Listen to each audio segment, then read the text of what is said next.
So, today we are leaving O'Hare.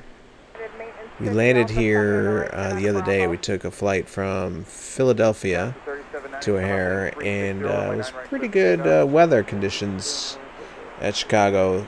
The weather was just above minimums, well, 200 feet above minimums, so it's kind of cool shooting an ILS and having to track it all the way down. We broke out, saw the approach lighting system at about 1,080 feet, and the minimums that we were going with were 880. And so it was pretty cool. And we are now going to go from here to Dallas-Fort Worth. Tour? What do you mean, like as far as airport to airport? I usually like to try to pick up where I left off last and then continue on somewhere else. I don't always do that, but if I came on tonight and said, well, you know what, I want to do something in Pilot Edge, I might have just started there, but in general, if I can, I will. Although if I do another leg, I might make my way up into a Pilot Edge airport. We'll see. I might continue west. But I hadn't done any Eastern or Midwest flying in a while, so check out these rail yards down over here at the bottom of your screen, rotating into view. There's like 3 big ones around the airport. 2 over here, and then I think I saw another one over here. Yeah, right below the screen there. Very cool. This is the Nimbus Chicago O'Hare. You know, I remember back in like X-Plane 3 and 4, you would load in at Chicago, and there was no 3D buildings or anything at that time. It was just runways and a generic taxiway. And but man, I remember because it had like 8 runways or something like that back then, you would just get slammed on the frames. You know, it was unflyable on my computer. All the you know, it was always cool to like load up and say, whoa, look at all those runways at the airport. So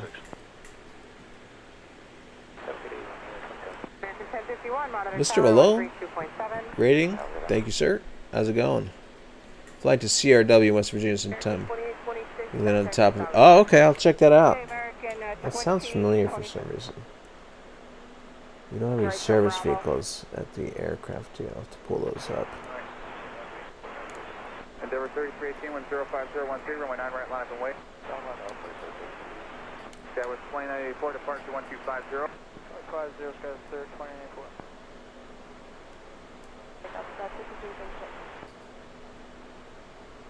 So today we're in the United.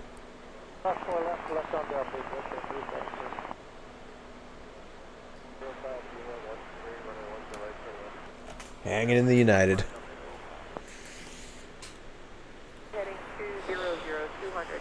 Right now to 200, Americans to our 1062. 987 heavy, runway 10 left Delta Delta, line up and wait, rotation traffic off the north side. Yeah, this one was done real nice. This was a Cessna Rocks livery. Did a nice job with it. Missing Cessna Rocks' work, you know, we haven't seen them in a long time.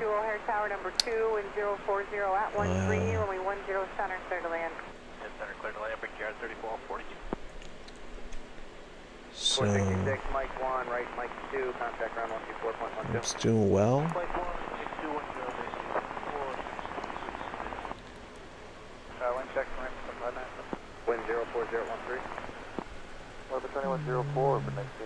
What's am I doing? I gotta, over here, I got to get some doors open.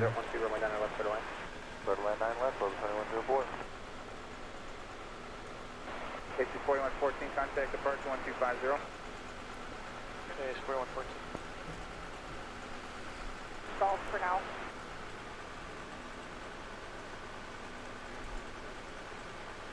Denver 3318, contact departure 1250.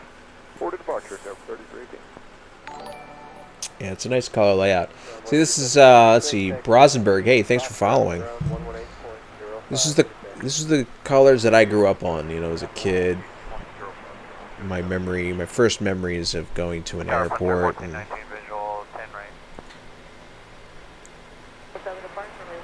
you know, when you're on your way to the airport and the first thing you see of the airplanes is the vertical stabilizer sticking up and the cool tail art, and always seeing the United red and white, and then the basically the rainbow cheat line. It's a Saul Bass livery. Remember British Airways and British how do you pronounce that? Caledonian? I've never tried to actually say that. Brosenberg. I did a bunch of East ops. Oops, we gotta get that door open. There we go. We just got it open in time. Otherwise, these bags would have jammed up against the.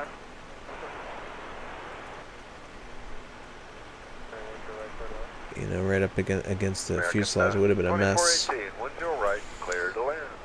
But yeah, I've done a fair amount of flying on the eastern half of the United States the past few days. Mr. Malone, thanks for following.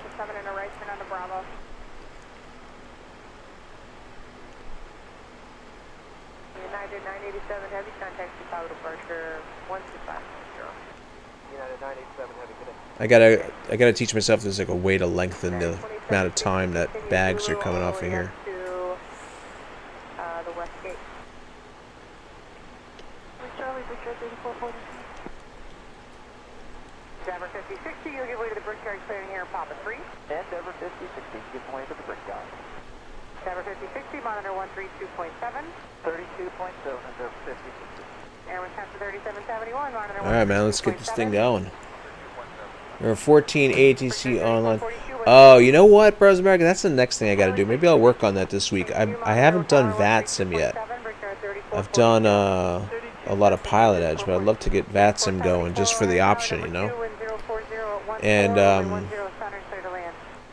I know that, in fact, there's a stream right now going on. Ground point niner, separated by underscores if you want to pull him up in another tab. He's a VATSIM controller, and so he's streaming from FlyJSim or FlyJSim Expo right now. So I think it's in beta. What? I think it's in beta. Yeah.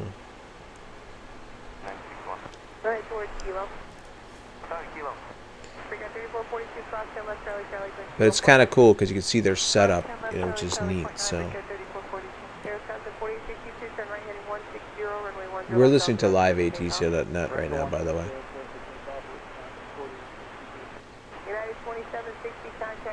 Yeah, that's. Can you hear me okay, Brosenberg?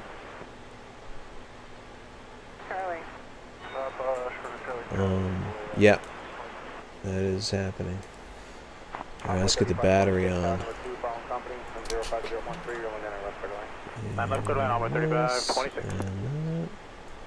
And Infinite Flight sure is.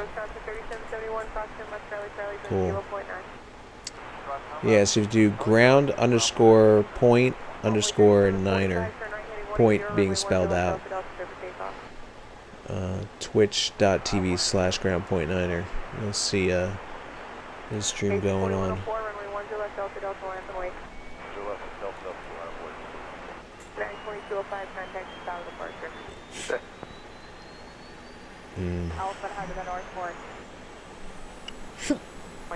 Excuse me.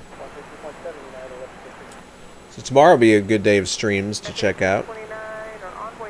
There should be some streaming action as far as from FlyJSim Expo. I'm actually, normally I sleep in on Saturday, but I'm actually getting up early just so I could be chilling in front of the computer. I'll fly on my Windows-based FlyJSim machine and watch streams on my iMac. American 245 visual for 9 left. Hope to see some cool stuff going on. Right at Mike 1, right at Mike 2, contact ground 124.12. Wish I could be there. You know, I knew I was going to be kind of bummed that I wasn't being able to go, but then when I saw some of the streams this afternoon, I was watching some VODs. Like, oh man, and then people were just chilling at the bar and chatting and talking, and I was like, damn, I really wish I was down there. It really drives me nuts.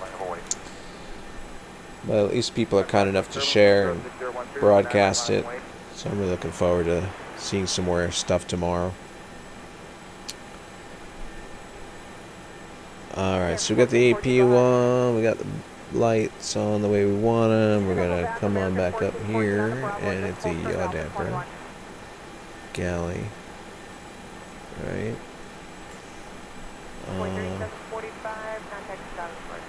And then we'll go, see, is that? Okay. This.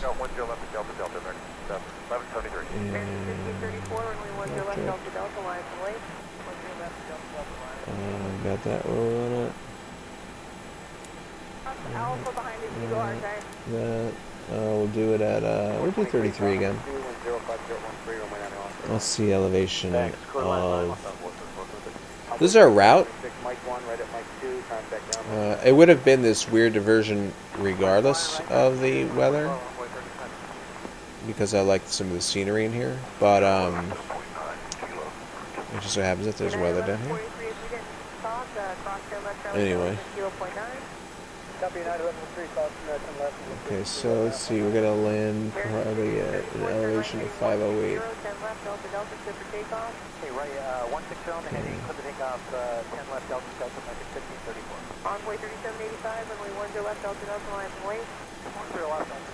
There we go.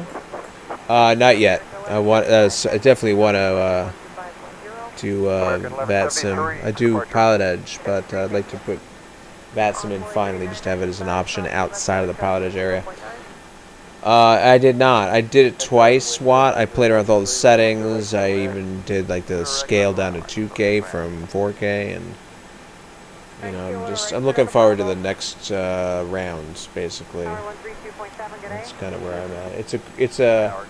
It's an interesting start to a promising technology, but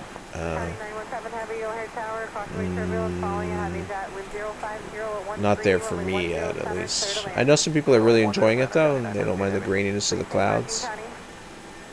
So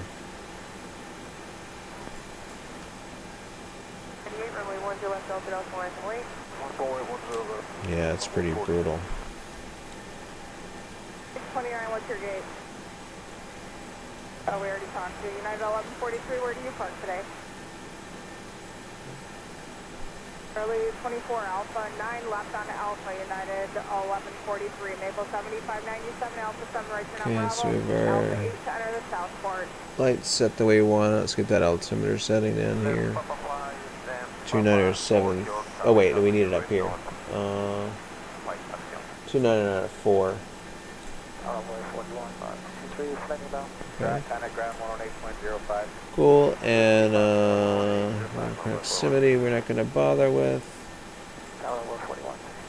Pedestal brightness.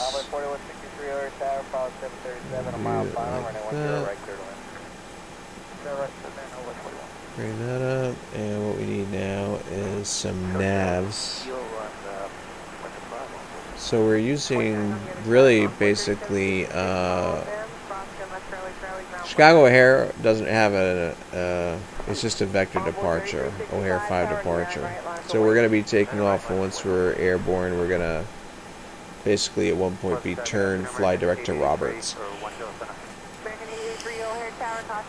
So that's 16.8, and then the next VOR after Roberts is, so we got 16.8, right? 16.8. And then we have St. Louis, 17.4. 16.8, 17.4, and 13.25. So 16.8.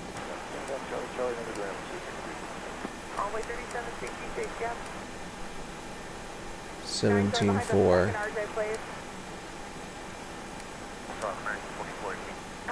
We got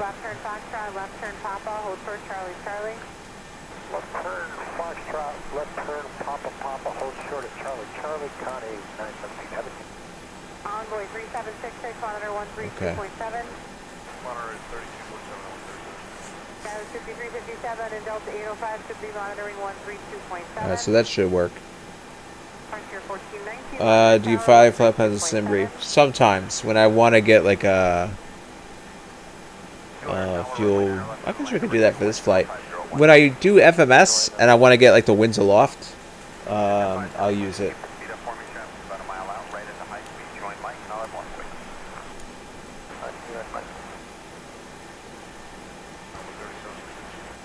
Let's put that right about there. Do a caravan from the left at Alpha 7. So, okay. What else do we need here? So we're done tuning that in. And actually, so this is like an 800-mile flight plan, 865. So what I usually do to ballpark it, FlyJSim's stuff here has, let's see, let's do that. And we'll go with the preload. So it tells you like a trip distance. What I usually do is I add about 350 miles to that. So we said 890. Let's call it 900. So we'll put in for 1200. 23 is fine with me. We have a little bit of fuel in the center tank. What do I make of the 733? Oh, for IXEG, I love it. It's got some issues. It's not perfect yet, but it's a great airplane.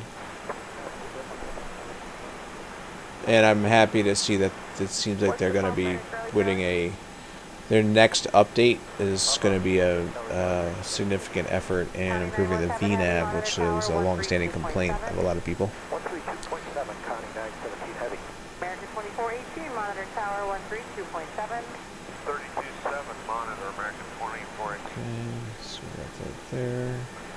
Thank you, Frontier 1419, cross 21 Joe West Charlie. Actually, let's just make this a little smaller and available. Envoy 3692, contact Chicago departure. 3692, okay. Okay, so we got the menu done, we got the bugs set, speed cursor set. What's the best Boeing aircraft? Well, I only fly. I'll tell you which airplanes I own. I own the 757 from Flight Factor.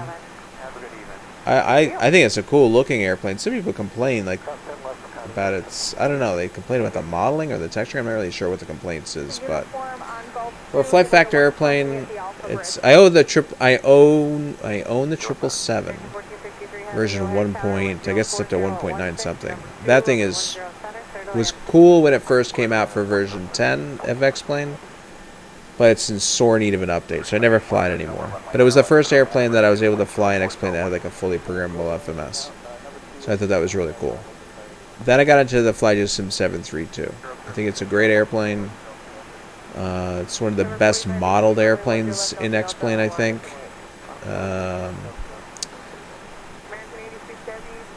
Then, alright, man. Brosberg, have a great one, buddy. Then, sounds good. What?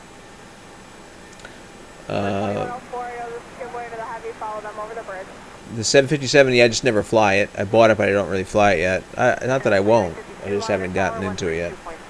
But I think I have the 737-300 by IXEG. I have this airplane, and I have the FlyJSim 727. So of those airplanes that I own, I would say probably the IXEG is probably my overall favorite.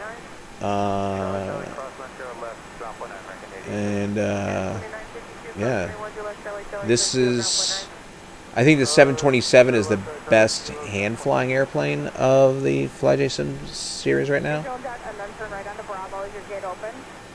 And in my personal experience, I love this aircraft.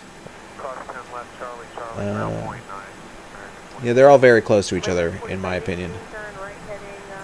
So, very close.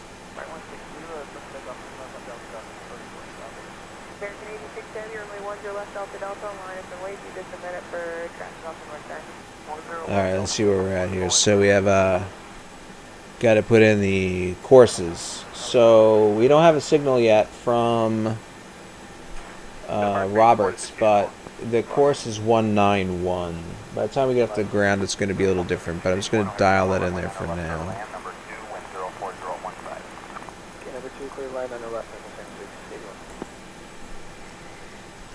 And then once we cross Roberts, we're going to go outbound, what looks like the 225. Yeah, 225. So I'm going to put that in here, even though I don't have Roberts tuned in on the nav2, just as a reminder. Hey, Iowa, how's it going?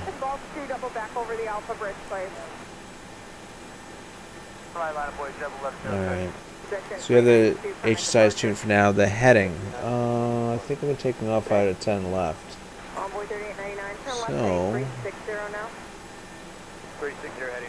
10 left.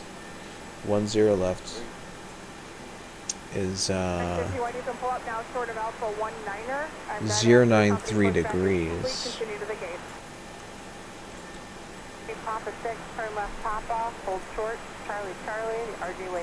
Okay. Which graphics card by EVGA or ASUS? That I couldn't tell you. Somebody told me that ASUS likes the overall build. They liked a little better. I went and looked at a bunch of different benchmarks of those cards. Well, I looked specifically at the 2080 Ti. And ASUS seems a little higher on the... But, you know, when you see those scores, they're all within, like, 3 or 4 frames. You know?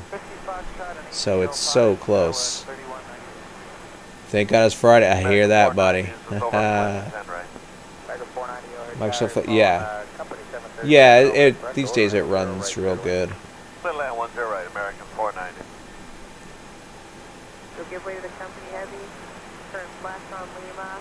X-Plane does.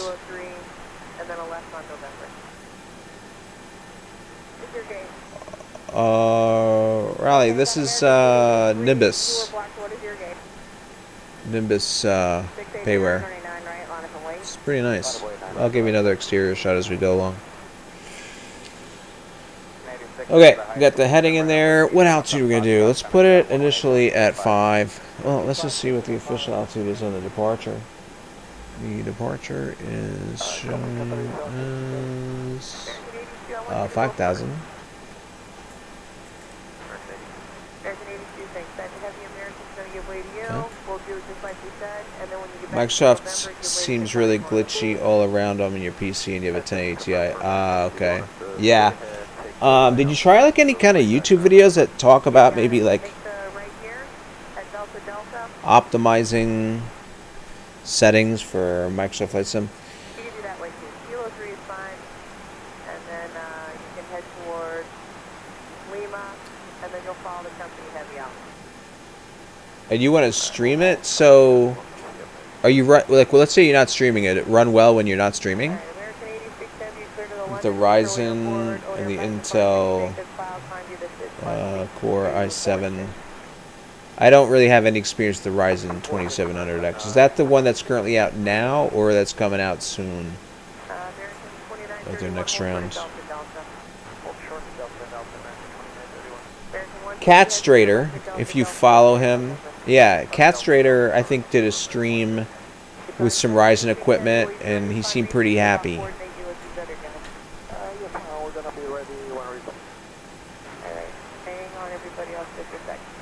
I'm using a 7700K.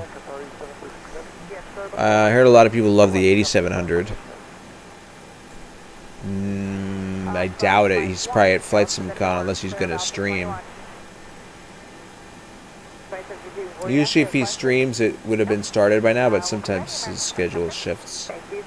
Okay, so we have the altitude, pushback clearance. Let's go ahead and actually first get rid of the vehicles. Left turn Papa, hold towards Charlie Charlie, traffic wave. 3114 O'Hare Tower. You fly with the Navy and people in your stream.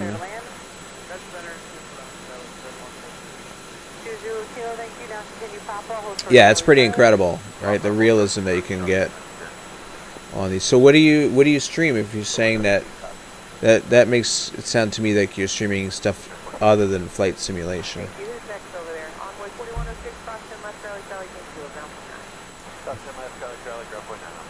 Stabilizer motion, what's going on, man?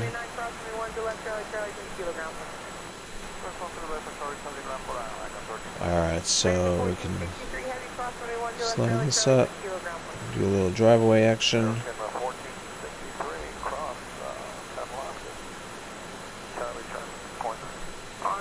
I know, it's a nice one, right? That and the Delta widget I was flying yesterday. Envoy 4187, cross left Charlie Charlie, kilogram 0.9.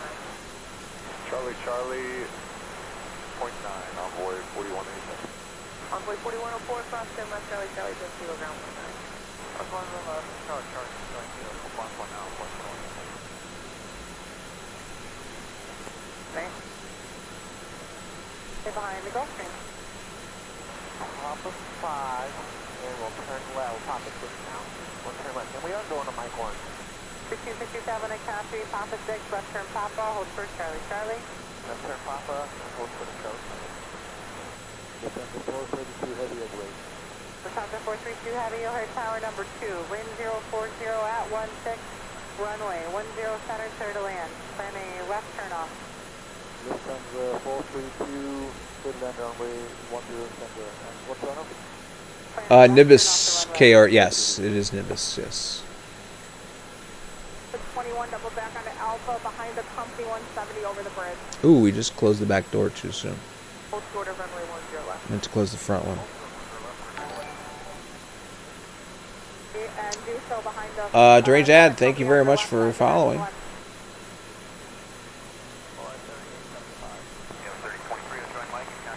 Is that your work? I know, kidding.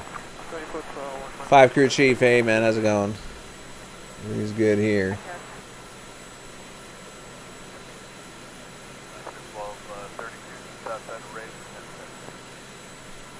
Okay, with 3198, you'll give away your company clearing, you'll strike Papa 5. 3198, good way. Okay, with 3114, Papa 5, left turn Papa, hold short Charlie Charlie.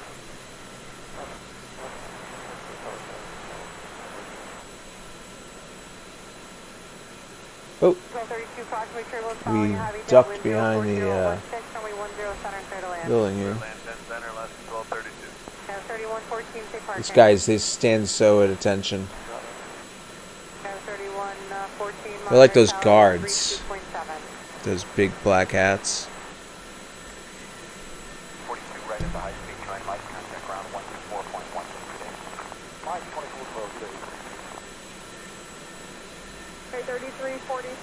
For the occupied gate, come in Alpha 9, left on Alpha Golf. Cool, man. We're ready for pushback.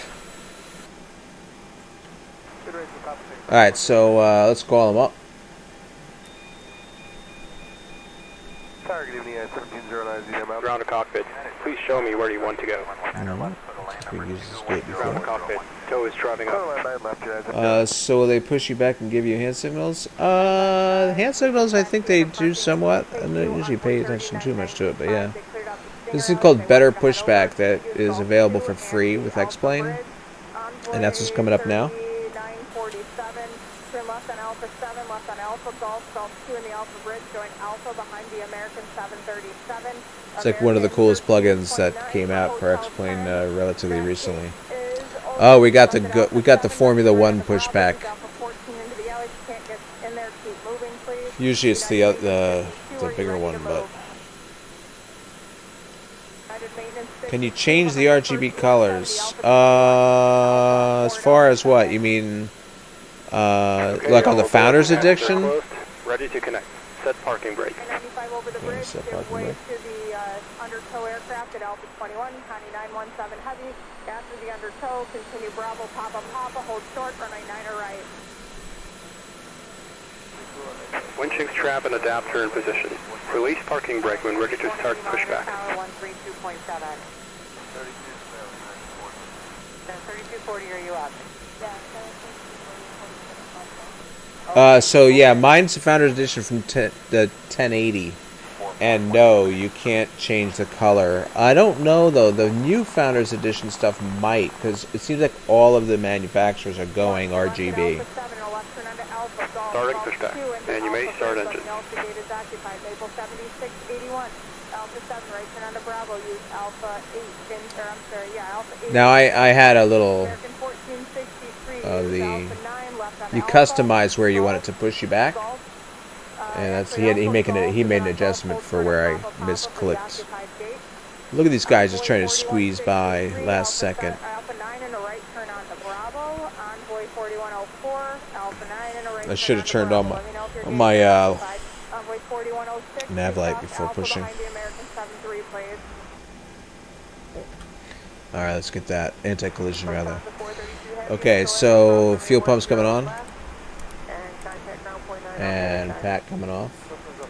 Pressure's coming up. We're looking good. And start ground. Start valve is open. N2 is on the move.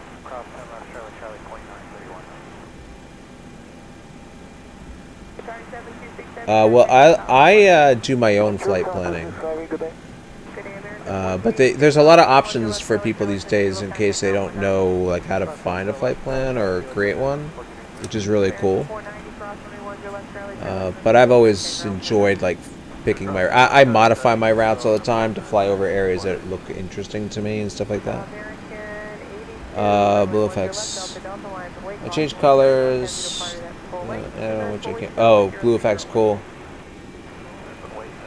All right, so this is approaching the greens. Now the oil pressure we didn't see come up right away, and the only reason why that is because as of 11.32, there's like a weird bug that appears on some of the jets. It doesn't just in FlyJSim, it's also in the IXCG. Okay, we're setting the parking brake. Disconnecting tow. Stand by. Let's get the other engine going. Okay, start valve is open. And two's moving. So normally you'd see this oil pressure building, but what it does is suddenly kicks in. And it's just some weird glitch. Got N2 motion, disconnecting hand signals, and we're approaching 20%. So let's go here.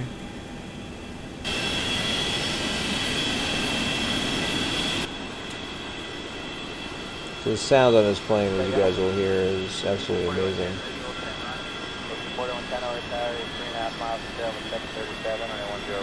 So it's disconnected and bypass bin has been removed. Hand signal on the left. We'll see you next time and have a good flight.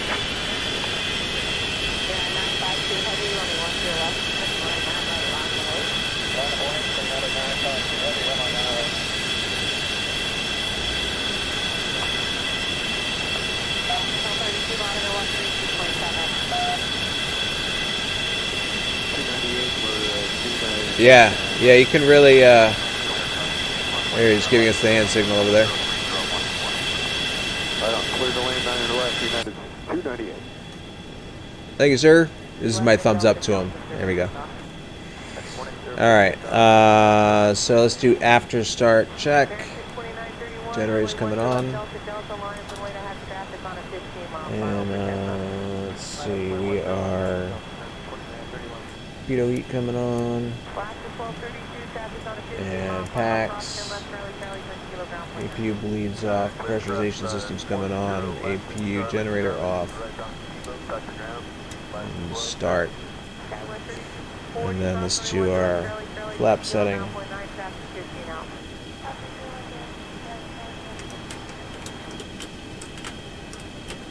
Okay, and the trim setting for here was 4.18, which we could choose to do by, and of course, moving the trim, or your little takeoff CG, you can also click on the green band, it'll do it for you. I'm not using SIVA. We're just going to use the ground speed portion of it, and we're going to get the radar on.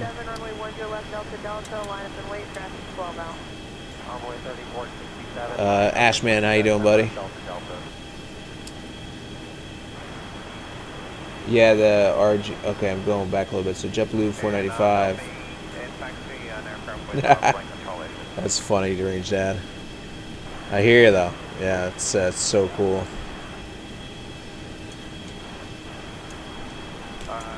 Let's enjoy the view of the surfaces from the outside.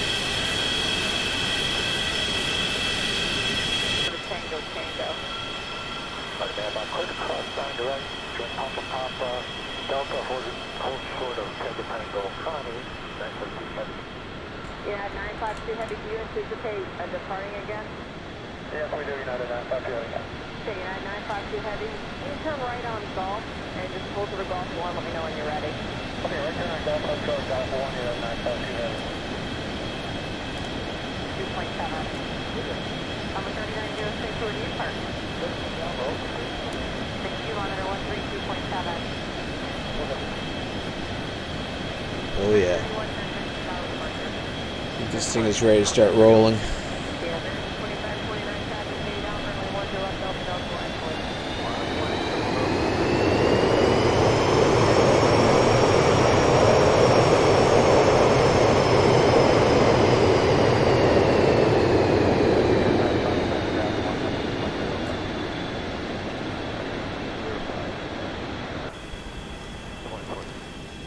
Okay, so we're heading forward here. I think I turned on my, no, didn't turn on the taxi light, whoops.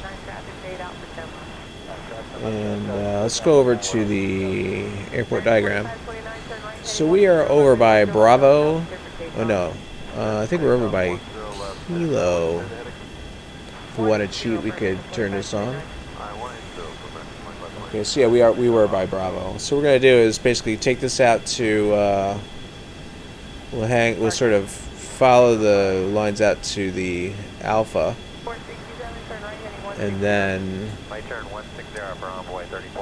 from there we will come out maybe Alpha 9 if we can find it, or 10. We're gonna take off 10 left, so we go down Kilo or Lima to Zulu. 4836 Papa 5 Papa, hold short Charlie behind Spirit, the RG wait. Oh yeah, well we do that on VATSIM and Pilot Edge. Yeah, this flight's not being conducted in that area right now, but it's pretty awesome.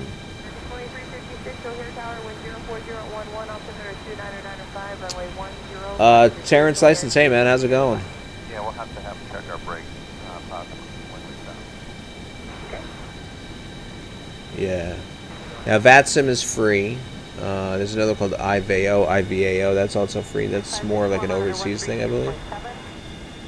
And then there's Pilot Edge, which is payware.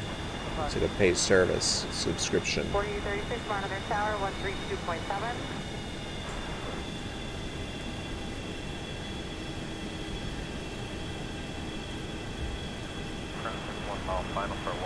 So X-Plane, the software is not terribly pricey, although it adds up with like add-on airplanes at airports.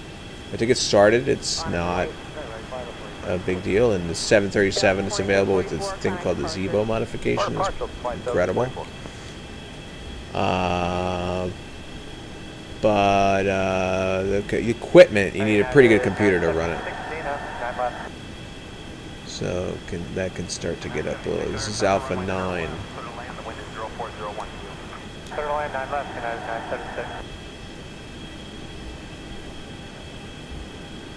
I hope that van isn't mad that I didn't put my blinker on.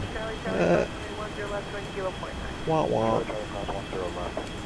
Okay, so we're Alpha 9, and then I think we were going to go down Alpha, right? That was the plan. So that would be... Actually, Alpha was inside, and we can just go down Bravo. This is slow to refresh right now. So we're going to make a left down Bravo. Well...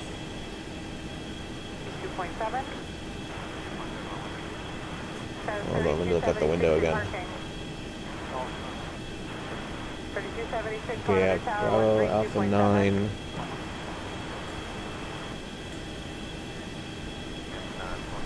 Tango.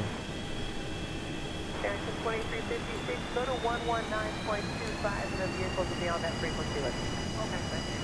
Okay, Yep. 2736. Yeah, well, yeah, it's west. If you get the full coverage, Watt, it's more like western half of the United States. So it's. Okay, it's Tango and Lima. Okay, let's see where we're going now. There's going to be a right on Lima. Yeah. So it's like a little bit east of Denver and then all the way west. But you're getting guaranteed. So like FlyJSim, it's all volunteer. And there's a certain standard that's decent. You know, you get some good controllers on there for sure. But it's spotty sometimes. You know, like you don't always get service. Depends on who's on. Whereas pilotage during their coverage hours, they're guaranteed service. So it's pretty cool. Jesus F-15, how's it going? Whoops. Okay, we're crossing this runway. Let's go ahead and get these lights on. We've been cleared across.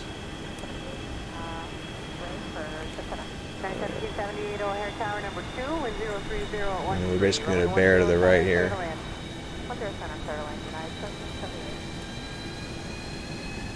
Let's get the wing view. Don't you love that view?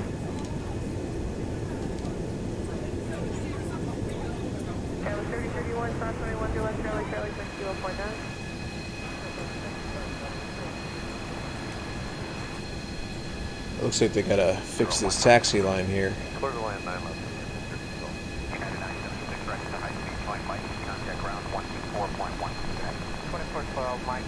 And it looks like whiskey straight ahead. So, wait a minute, this might be mismarked. It says November. Oh, that says November, okay. My mistake. Have I flown the new Zebo? Negative.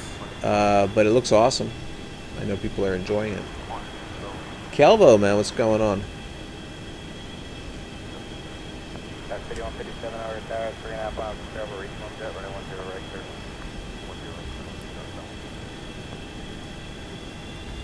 Monitor 132.7.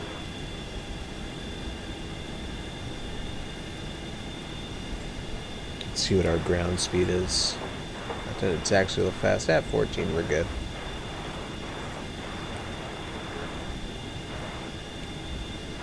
Alright, so we're taking this to Zulu.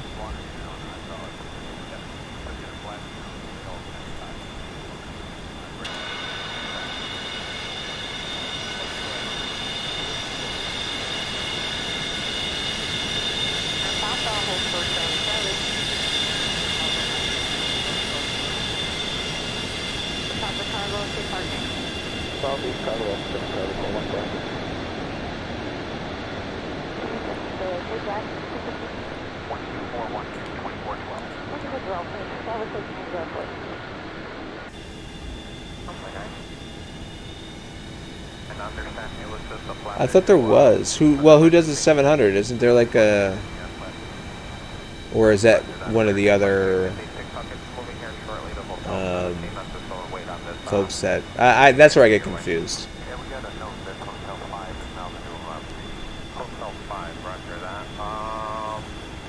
An ultra realistic... Is it like another group of people that Zebo made it? What's the other company or organization or group of people that do Ultimate? The Ultimate team. Now, do they use anything from Zebo, or is it a totally different thing?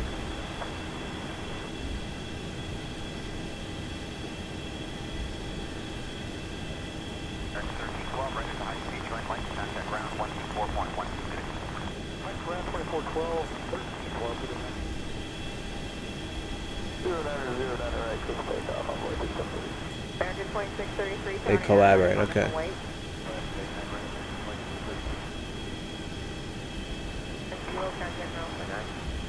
Alright, we're almost there, guys. You guys want an exterior blast off or a all-in cockpit? 77, turn right heading 180, runway 10 left Delta Delta, clear for takeoff. Back to 180, clear for takeoff. Interior, exterior. I got okay. We got a 50-50. 2409, contact Chicago departure. Roger, grid AMX 2409. It's not like we won't go back to the interior before we rotate.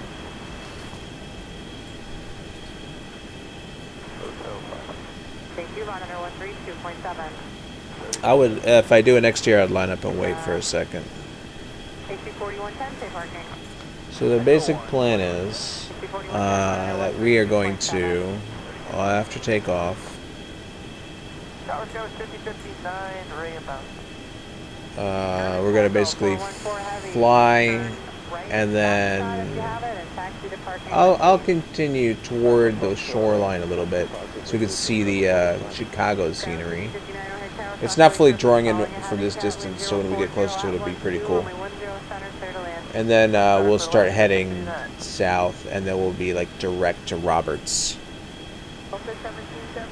Yeah, we'll do a quick exterior. We'll do the exterior power up and an initial acceleration, and then we'll be going right back in the plane. Sound good? Alright, so we are at 1,000, no, I'm sorry, we're at 700 feet, indicated 700 feet. So at 1,700, we will, we'll rotate and climb at V2 plus 15 until 1,700, and then we will start an acceleration to 220, and we'll retract flaps as per the schedule. And then we'll hold the 220 until 3,700, and then we'll accelerate to 250 until 10, and then we'll go to 280. That's what we're going to try and do.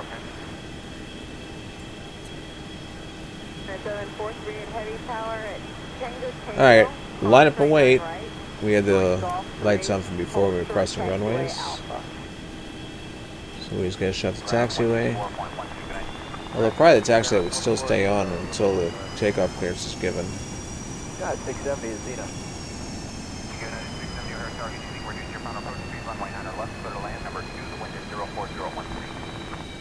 Wilco, clear land 9 left, United 670.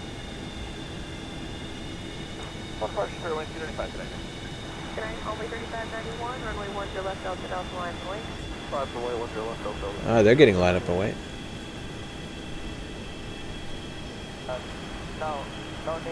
This is like the best moment when you're on the passenger of the plane, you know, you're just like, oh my god, here we go. It's gonna happen. It's like the first climb on the roller coaster, you know.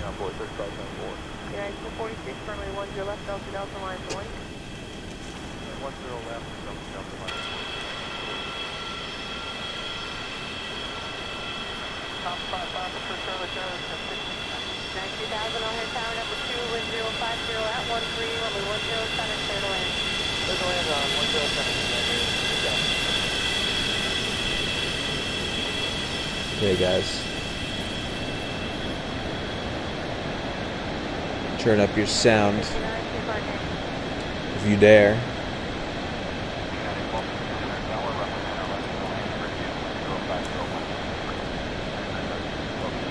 Here we go.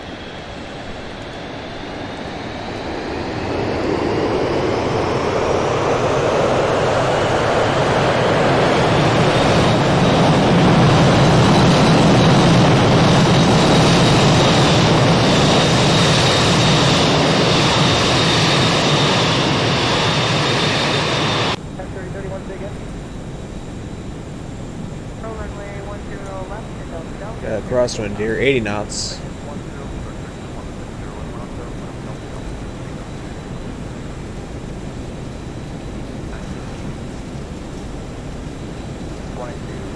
V1 and rotate.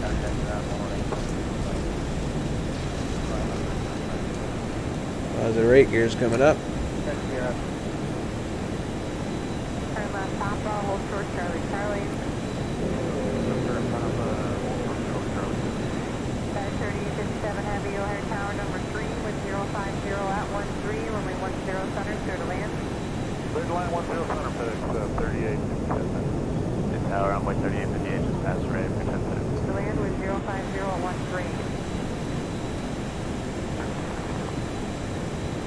North support, left, visual 9 left.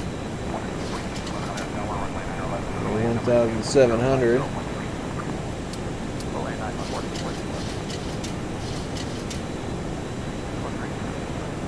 Thrust reduction, 92%. Short of fuel for me now. They're not taking anywhere to Southport right now.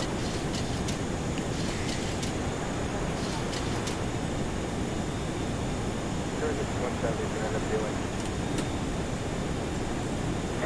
I use the X52 Pro stick. It has a twist grip, and throttle, separate throttle. It's nice. But a lot of people will use yokes and rudder pedals and stuff. So yeah.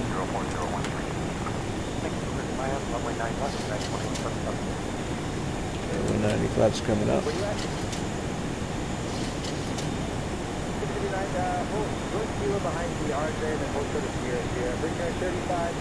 See the cities drawing in.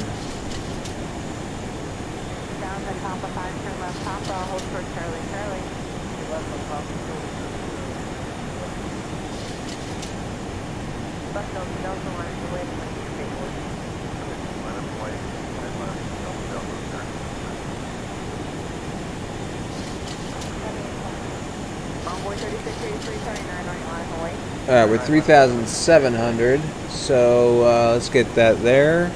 I'm going to go to indicated airspeed mode. And we're going to start an acceleration to 250.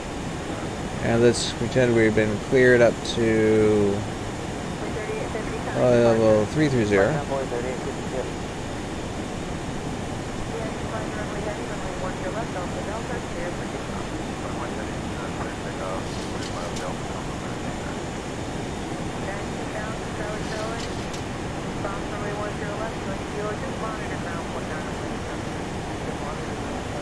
Simfly Brazil, what's going on, man? Yes, the starter stick is just that is a great suggestion. I always recommend it too.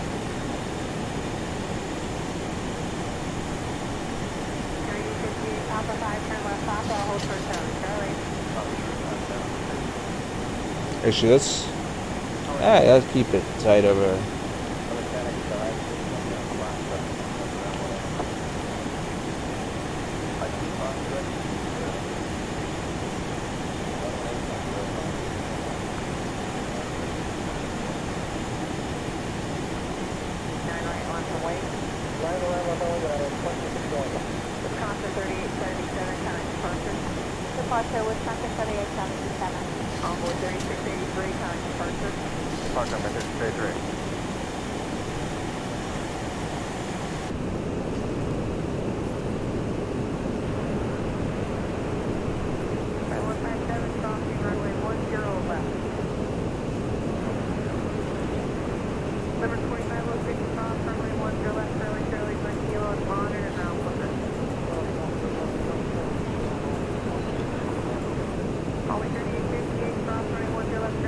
Good.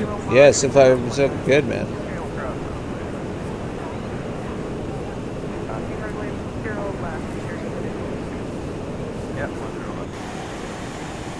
Okay, we're coming up on 9.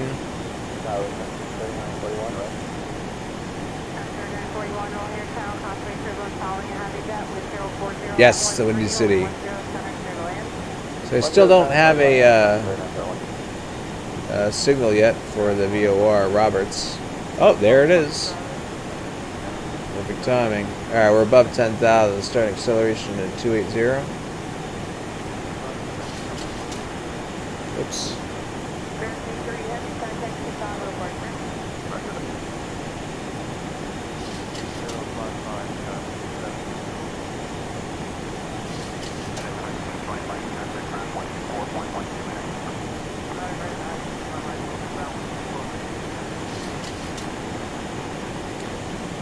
And let's go ahead and kill these.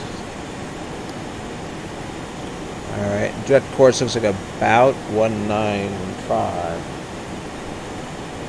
So start with that and enjoy a flyby. 2488, what's your gate?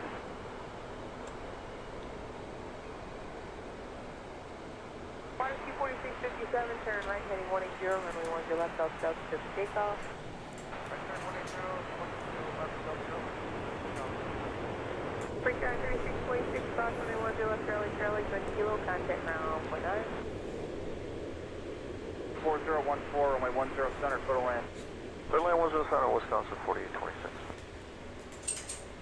38 exit high. Box up, ground, 105.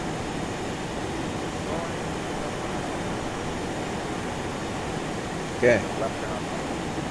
We're cruising. 4110, what's your gate? 4110, outside to the right turn on Bravo, double back, and let's make it Alpha 11 for now. I might have more to do there. 132.7.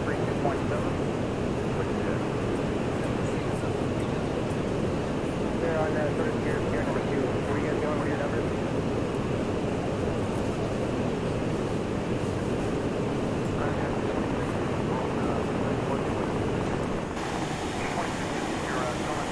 Cool. So that was Chicago. Ooh, another big rail yard down here, looks like. 3553 is all the yard down there. Same story to you. They want to take you at 13, keep number out of. So we're heading for Roberts VOR. So brief you guys on what's happening. Basically, we have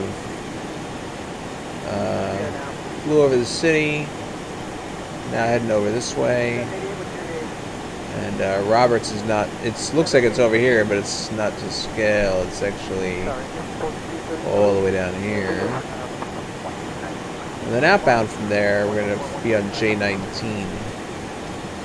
And then we have a couple of ways of looking at this. So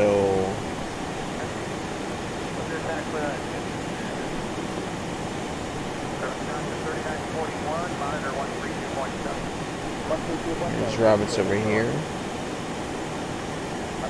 And then here it is on the VFR chart, which we'll be referring to along the way as well, because it's kind of cool to be able to identify landmarks on the ground.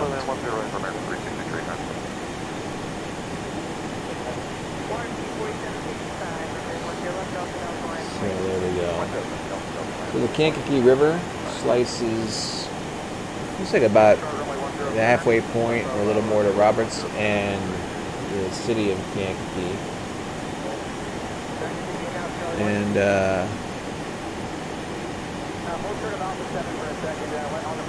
let's see how we're doing here. I'm going to turn to the right a little bit. Now, while we don't see a river just yet, as far as like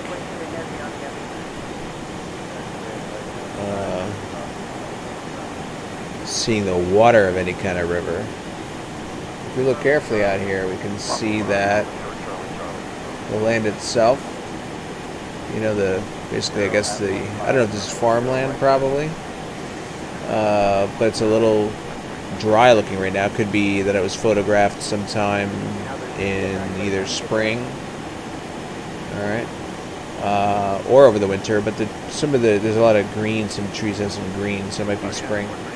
If you look, you can see this curved path, and it has some green in it. Usually that's like a sign of some kind of river. Like even these little rivers here, see basically all the sort of life teeming off of it. So this might be the river, and then there's a pretty good city area right here, and then the river cuts through, and there's a big highway coming through here. Right. The river goes back up that way. And if we look over here, we're not actually following this path. We had flown over the city and then turned, right? So we're somewhere closer to here. So this might be right in front of us, Kankakee here. You just got off from work and you fired a P3D, short hop flight in Japan from New Cheetos. I don't know if I'm saying that right, to Tokyo. Okay, cool. Awesome, man. So it's all about. Set up your plane, get it flying, enjoy the view, relax. Over departure 1. Now, are you able to like watch streams while flying airplane? Like I do that a lot. But I'm using 2 separate computers where I'll do a flight on my sim machine and then I'll watch streams on my other. I've flown into Haneda numerous times.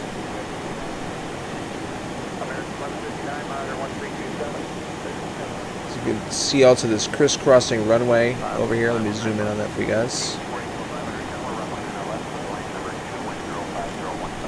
And then the river and town. Oh, city is drawing in. So you can see how south of Kankakee there is crisscrossing runway, airport. Let's go to here and get rid of that for now. So yeah, so that's got to be the city right there.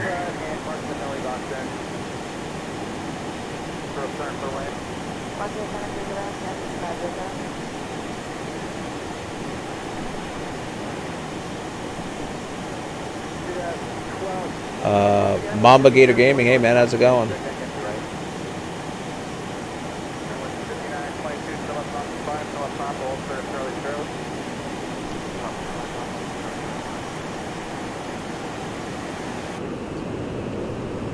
It's pretty cool. Check it out, the river down there.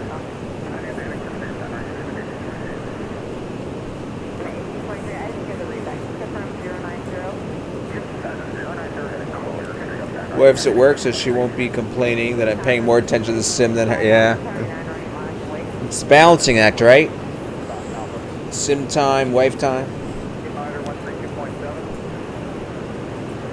I think we're probably above 18. I should shut these lights off. Let's have a look. Oh, yeah.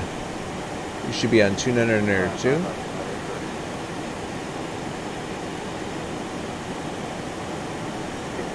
And we should go up to here and that off and that off. Oh, perfect. Simflyer, nice. Alright, we're only 30 miles from Roberts VOR. So that road that came out of Kankakee, if you look, there's all these towns along the way.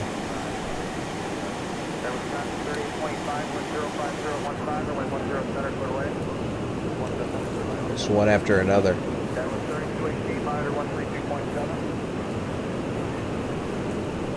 And this river.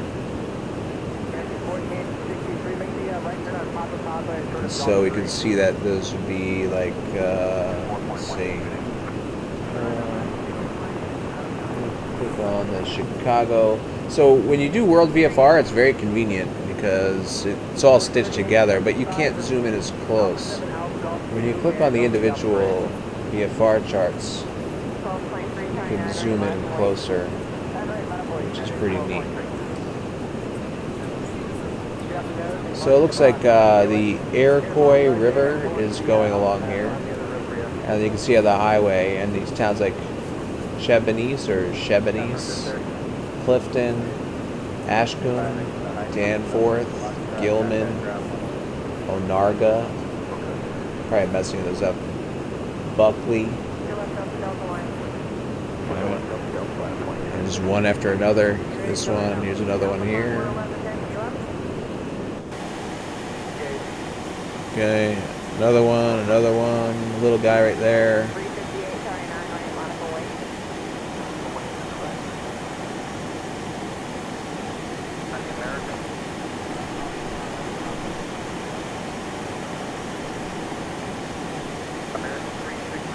Yeah, and then the other thing I do quite often is, let's say I get it in bed finally, and then I watch stuff on my laptop. So I'll like watch a stream on my laptop while watching TV in the background. Sometimes I'll watch my stream over again. Like I'll just, because sometimes I miss the chat. You know, I mean, there's been many times where somebody's asked a question, I've missed it, and then I'll send them a whisper, "Hey man, I saw your question," and you know.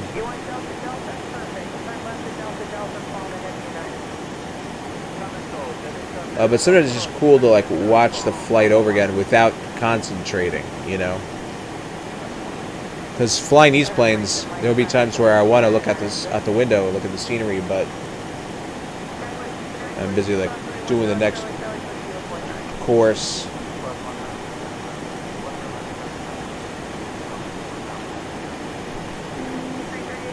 And that's why I have the chat box come up, so when you guys speak in chat, the chat replay on the VOD will last for only so long. Although they might have extended it. It used to be like a VOD used to last if you're not an affiliate or partner. It would only last like a month or something like that. But the chat replay would be gone after 2 weeks. But the cool thing about having the chat box come up is I can upload the video to YouTube, where it'll stay forever, basically, or as long as my account is active. So people that were watching on YouTube can see what was being talked about.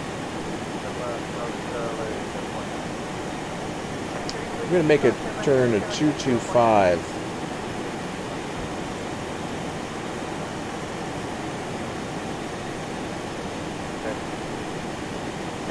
This is a pretty decent sized town with a airport in it. I'm going to identify that one in just a minute.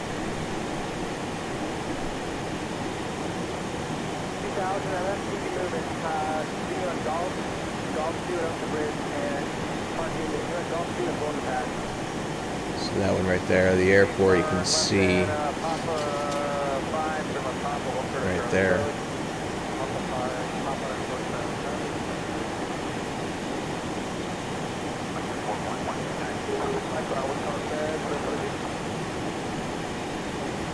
And that is probably this Rantoul National Elliott Airport. TIP. Just a tip.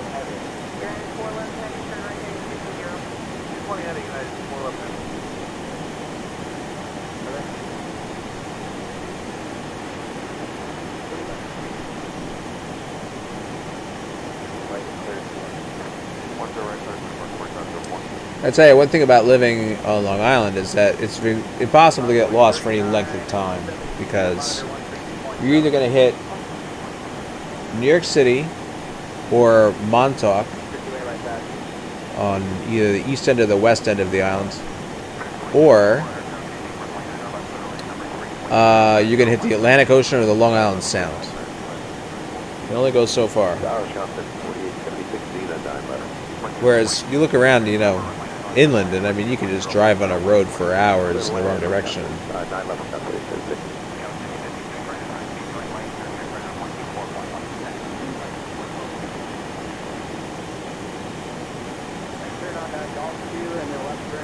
Ooh, yeah. Oh my, wow. Yeah, you know, what I noticed is my laptop, the computer itself can get hot watching videos. I've felt like burn my skin almost. You know, like I gotta take it off my stomach. I gotta put a blanket down on it. You gotta keep it well ventilated, of course, like the ports for the fans to not get blocked. But the other one is that the charger can get really hot. You gotta keep that, like, because on your bed it can easily get stuck under a blanket.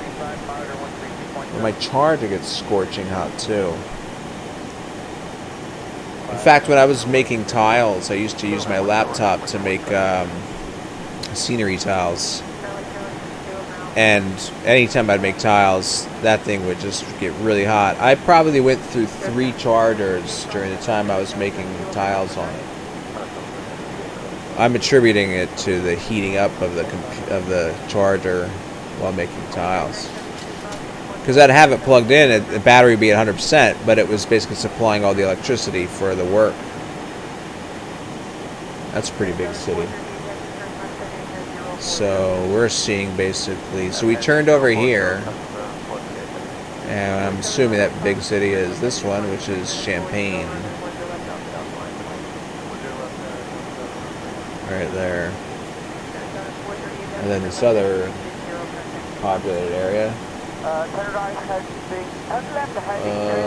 Oh, hold on, let's skip both. I guess maybe it's all tied together in the chart. I'm not sure. I don't think it's Decatur. Well, here's what's going to tell us probably. This airport that's like a letter A.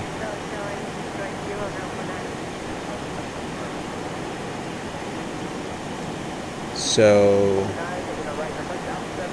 and Decatur has a big body of water in it, whereas Champaign does not. I don't see a big body of water in this one.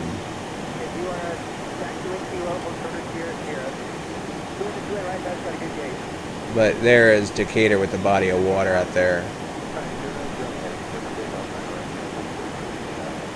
See the city and then the water slicing in.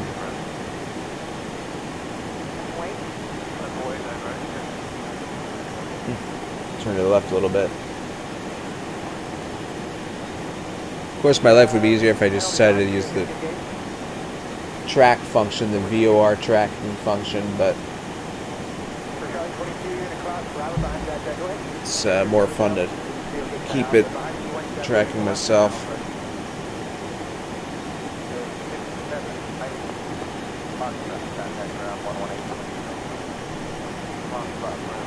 Another little town with a body of water. This Ortho's a little dry looking. Again, it might have been like winter season. So if you look at the trees, and how many leaves.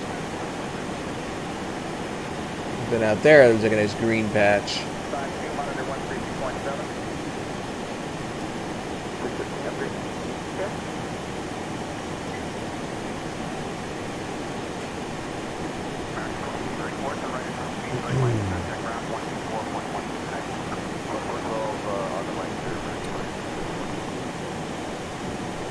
Okay, so we're on the 225, and we're still tuned in to 16.8, and we have 17.4 on the nav2.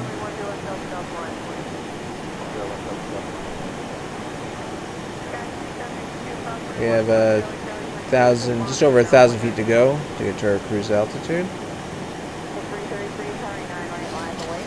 Okay, here's Decatur. We'll have a better look at it as we go by.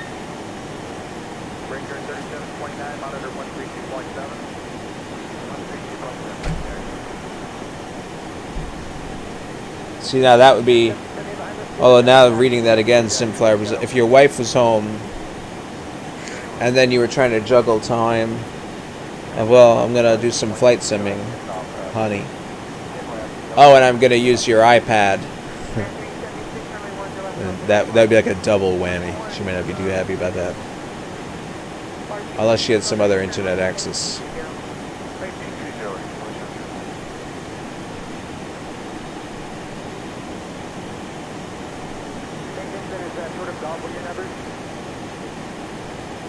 I don't think I ever turned on the center fuel tank. But the center fuel is at 0. Oh no, it's at 200. Let's see what happens if we decide to burn it. It's going to say low pressure. I think you're supposed to shut it off below 1,000 pounds, if I remember on the checklist.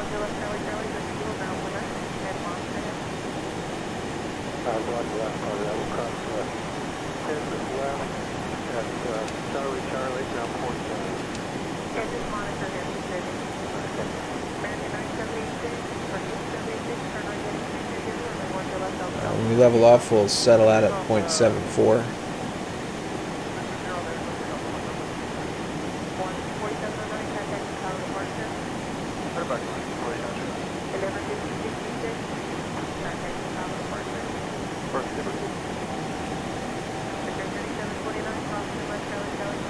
let's figure out what's next. So we passed Decatur. Should have a pretty clear view of Springfield, and he's along the way. And we should also just make sure that we are set up for our next courses. So 17.4 inbound on the 044. It's 225, so this should be 224.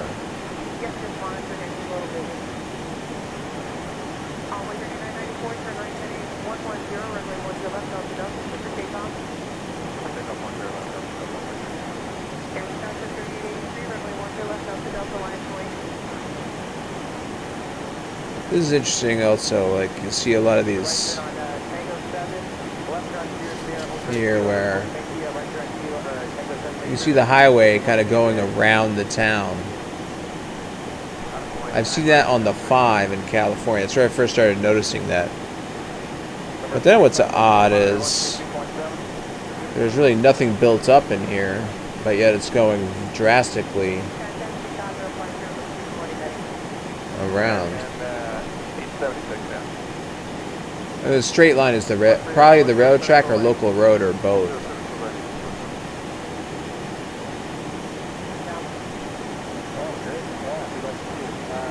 She uses more her cell phone than her iPad, so she might be. Oh, that's cool.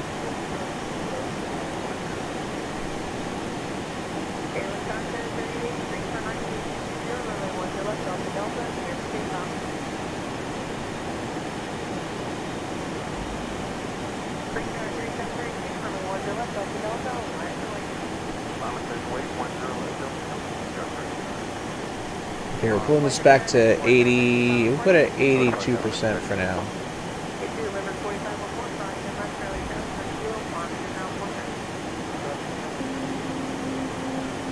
Let's do a flyby. Thank you. What's somebody else calling? Alpha 9 to the right turn on Bravo, Victor 28 right side. 5 monitor 132.7.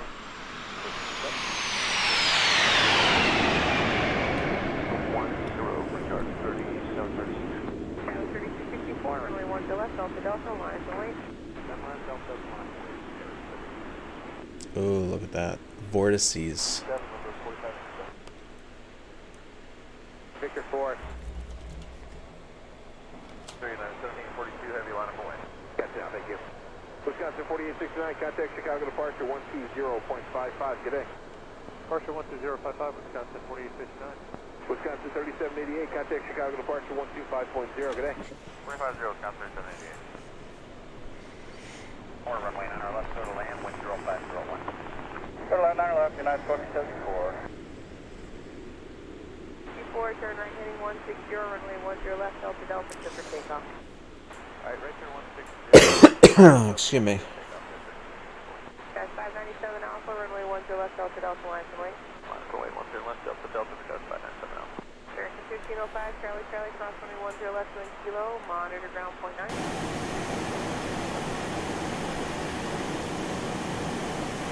To the box, park as close to the company as you can. If any of these, the people in the Charlie box... Alright, so Decatur was actually pretty far back now. That's right there. So after, let's see, hold on, let's just check. About 149, so about 75, 74.5 miles. We'll switch from one VOR to the next.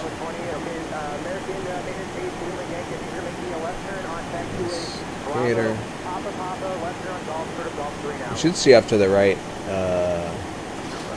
Springfield. Oh, there it is. This weird, oversaturated Google imagery.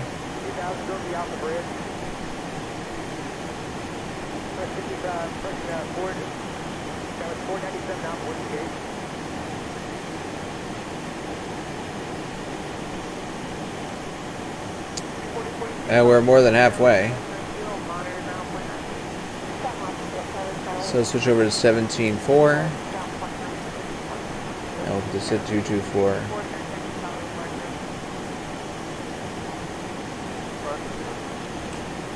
And then let's set the next course. St. Louis outbound is at 278.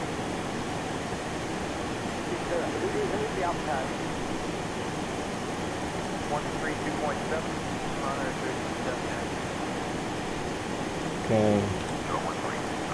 Let's make sure we have 1325 here.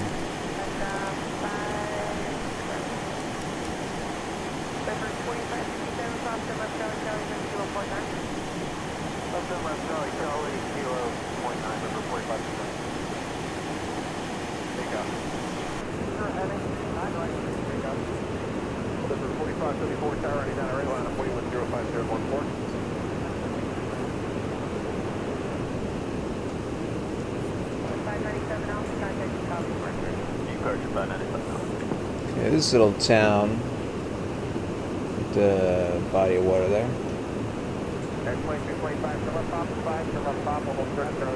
So that's Taylorville, I guess.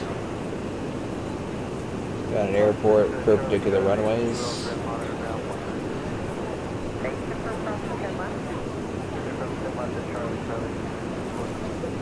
There they are.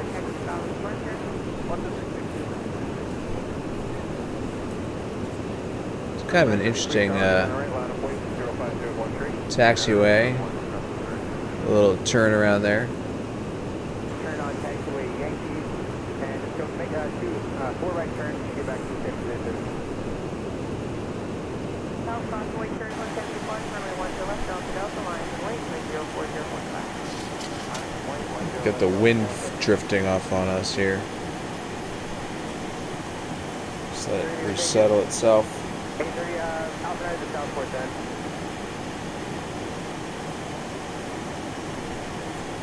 4611, go taxiway November and hold for the Victor 4. And already quick takeoff. 563 tower, and then already line of 05012. 1.9 right, United 269, contact Chicago departure 120.55 today. That's 26 number, bye. Number 4534, turn left heading at 360. Okay.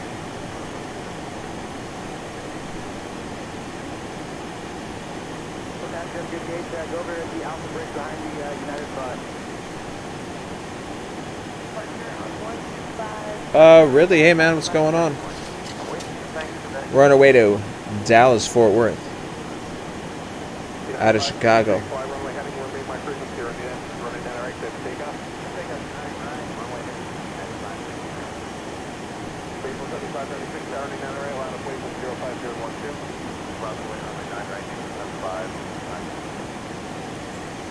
Alright, we're 52 miles from,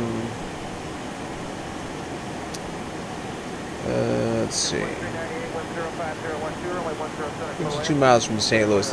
Actually, the ortho near St. Louis is pretty cool. A lot of detail, and the river looks real cool.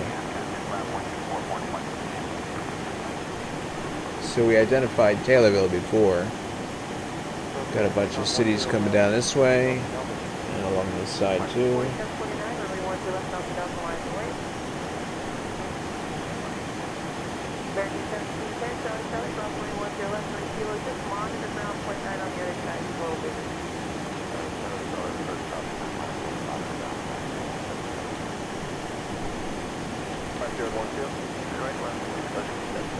So this body of water here. In this town I can see an airport right there. I'll zoom in on it for you guys.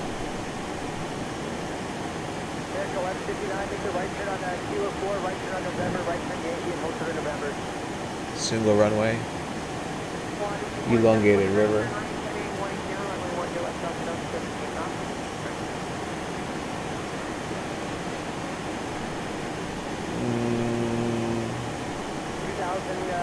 Well, here's the elongated body of water here, but they're depicting 2 runways here.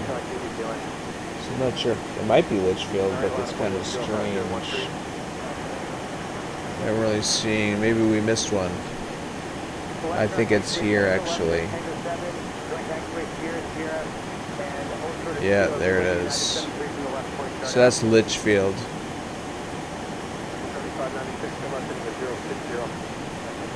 And then south of Litchfield, we got these three little towns here. 3, 4. Isn't it amazing how you see these little clusters? So this Litchfield, and then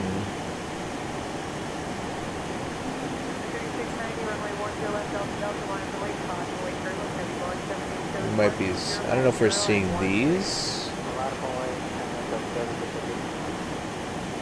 Or these. I mean, we're over here, so it's kind of hard to tell the exact orientation. Well, it's west of this major road here. So this field's here. The highway came in like that. And they're on the west side. This is on the. Oh, maybe we're seeing these. This is on the west side. This is on the west side. This is on the west side.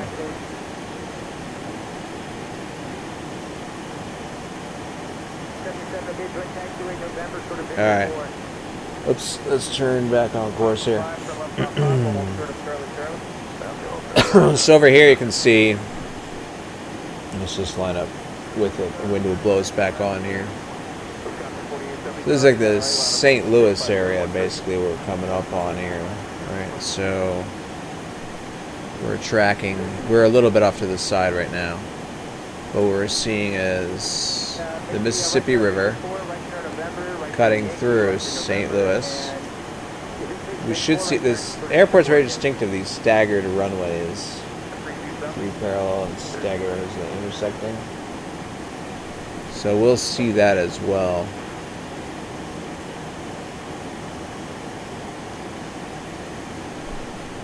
See the river just coming right through here.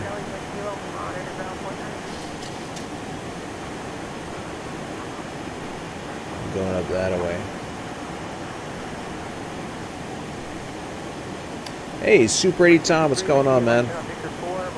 That is the I-55 south there of Litchfield. Oh, cool.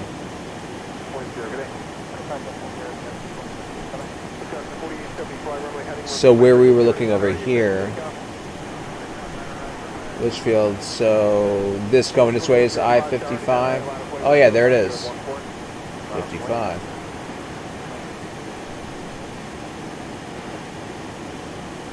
Nice.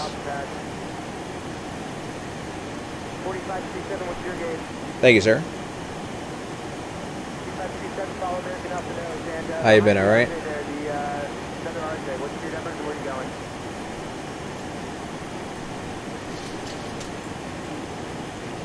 Ah, part of the historic 66. Interesting. We're going to Dallas-Fort Worth. I should turn to the left more. I thought the wind would have blown me over. So we should see the airport. Might be under these clouds. Or it might be this right here. Because we're not... we're coming at a path that's perpendicular to the runways. And runways, since our path is more of a perpendicular path, you're only seeing the width of the runway.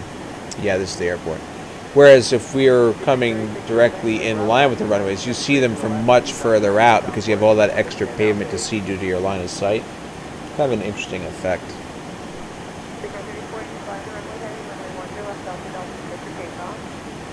Yeah, doing good, Tom. Have some time off from work. I'm pretty excited about that, and got a lot of like deadline stuff done, so that's really cool. So for the first time in a long time, I'm actually able to kind of chill out.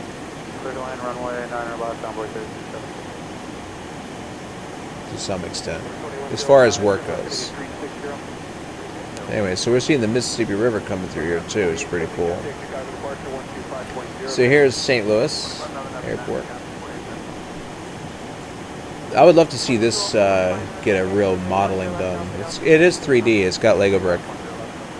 if a developer did that airport. I think it would be a cool area in the United States to have it in relation to the other airports we have available to us that are payware. And it's just kind of a cool layout, you know. Really different.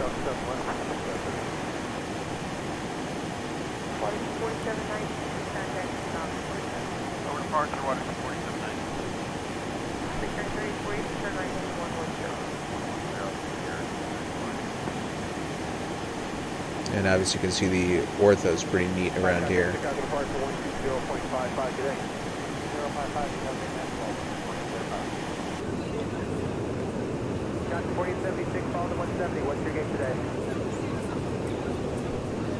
Oh, no kidding. Yeah, wow. We're finally back on course here. Let's just straighten it out. And our next turn is to a heading, of course, 278. Pretty decent turn. So anyway, yep, here's the airport.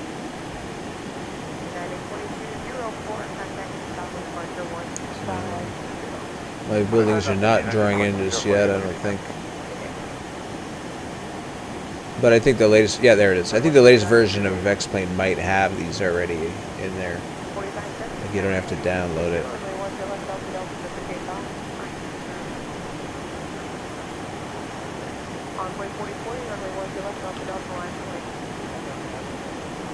Alright, so we said 278. Let's go ahead and just turn that. Even though it's turned before the twist, but let's just go about there just in case. Let's enjoy the wing view of the turn. Even if we are a little off when we roll out, we'll fix it. Yeah, I actually changed my wing views a little bit. I put us a little bit further back and still looking. I always love looking at the trailing edge, you know, especially with the landing repairs. But I moved us a little further back so we can see more of the ground and also the view of the engine when the clamshells come out on landings.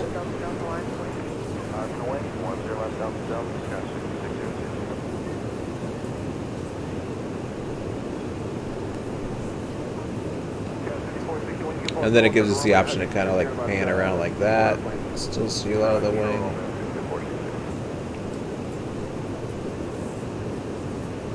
In the air towards Tokyo. Nice, Simfly Brazil. Yeah, look at all this over here, coming down this way.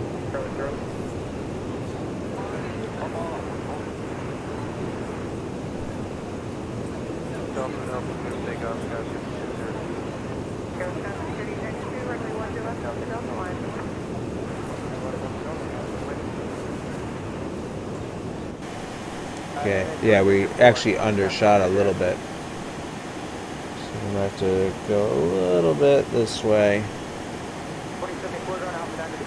This is kind of creeping in. Bravo 9 is currently occupied. You make the right turn Tango 7, the left turn Sierra toward a kilo. 4272, monitor 132.7. So this is going to be cool as we go along here. We're going to see this river for a while. 57, let me coordinate the push and hold it.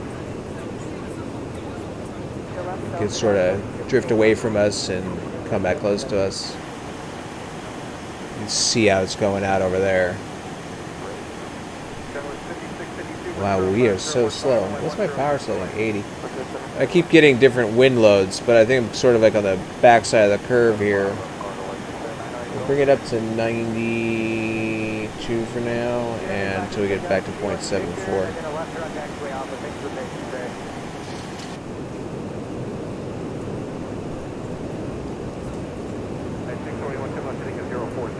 Front turn 040, United 621. 7 and Sierra, you're going to cross Tango behind Delta Kill RJ. Air floater routes? I mean, I've never consciously plotted a particular airline's route, so I wouldn't know unless I did it accidentally, you know? I've flown, you know, I've flown up and down the East Coast in to Florida. Joint Alpha behind us, the 2 Eagles coming out of the Golden Valley now.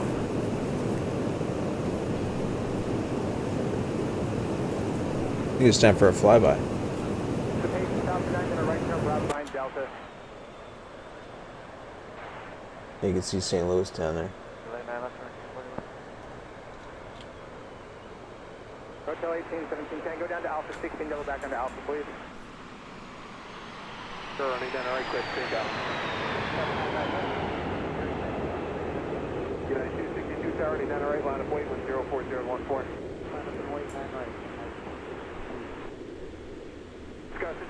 I mean, ask him. Okay, up ahead, we'll follow the 175 to the right. I have not.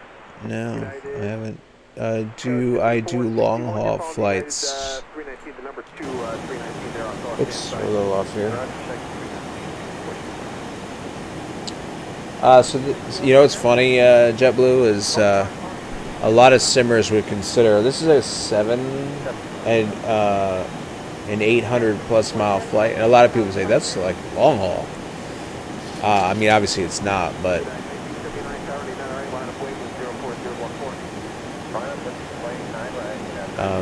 the longest I've flown, I did the longest I've flown while staying at the computer.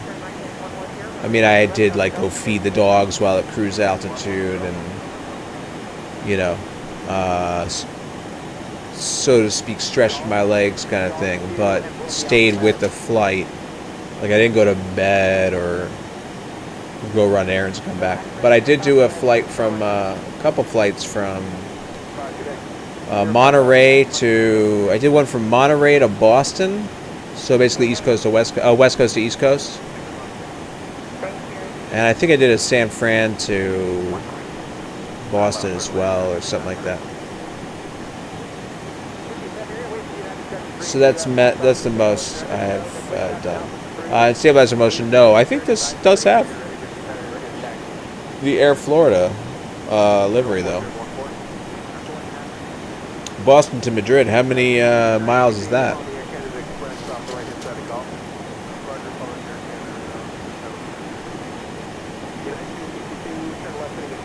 And did you stay with it the whole time, or did you kind of set it and take off for a while and then come back? I don't know, for some reason in my mind I qualify a true long haul when somebody sits, you know, with it at the controls of the airplane the whole time, you know. Gotcha, yeah. I remember when I first got an X-Plane, I used to do that. Like I would, before going to bed at night, I would take off out of JFK. It's like an X-Plane like 3.5, you know, like just before version 4, I think. And so it wasn't even textured. And I would take off and I'd fly nonstop to Honolulu. So I'd wake up like the next day, and it would be something like 1,000 miles to go or whatever. So that was kind of cool. But here's the so a long time ago, X-Plane had a flat Earth model, because Austin was ahead of his time. He was a flat earther before it was popular to be a flat earther. And actually, that's not true. But that's not the reason. But the way X-Plane was written, it had a flat world. So what happened was, when you'd cross a tile, essentially a square degree, it would be a little off. And I don't remember the fully technical reason behind it, but the longer the flight you flew, by the time you got to destination, in other words, the more square degrees you crossed, the world would start to like shudder, like there'd be a vibration. Everything would be shaking. So you would do like a really long haul flight like that, and I mean when you're on approach, like everything's just sort of vibrating. It wasn't a lot of fun to do those, but the novelty was there. But it was a weird limitation. I guess because when Austin first wrote X-Plane, he was more along the lines of GA and IFR proficiency, you know, and so on. and not doing these like simulated airliner flights for long periods of time. So maybe, I don't know, maybe I'm kind of guessing maybe that's why he did that. This is the Missouri River, by the way, that we're seeing up there. So the next VOR after this will be Kansas. And right here.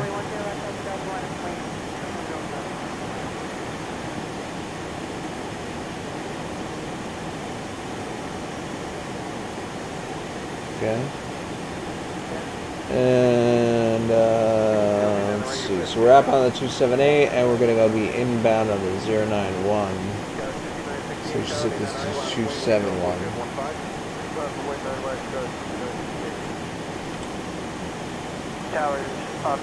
And this should be on 1325. And then we can go ahead and find what's the next VOR after Kansas. It's gonna be Tulsa on 14.4.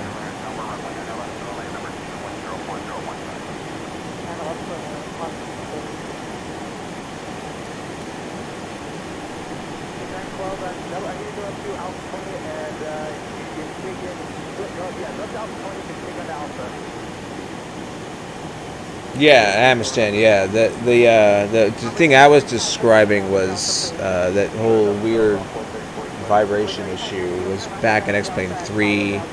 I think that flat world continued on into versions all the way up through 5 or maybe a little later.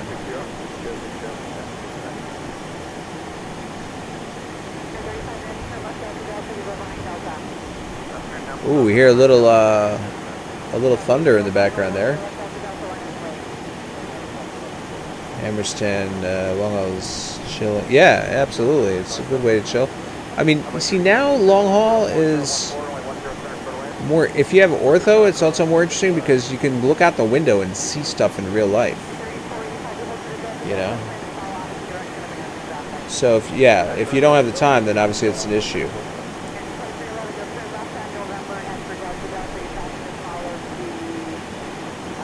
And I like to mix it up. You know, sometimes I'll do like a few 300-mile flights. You know, do like an up-down. And then that breaks it up nice too, like if you do a few flights like that, because then also people like to watch sometimes the arrivals and the approach and then working the switches and all that. Rich Drain, what's going on, man? Yeah, the other limiting factor I think was, for me personally, was that I was having issues with longer flights because my computer stability was not very. I had a lot of issues where X-Plane would crash.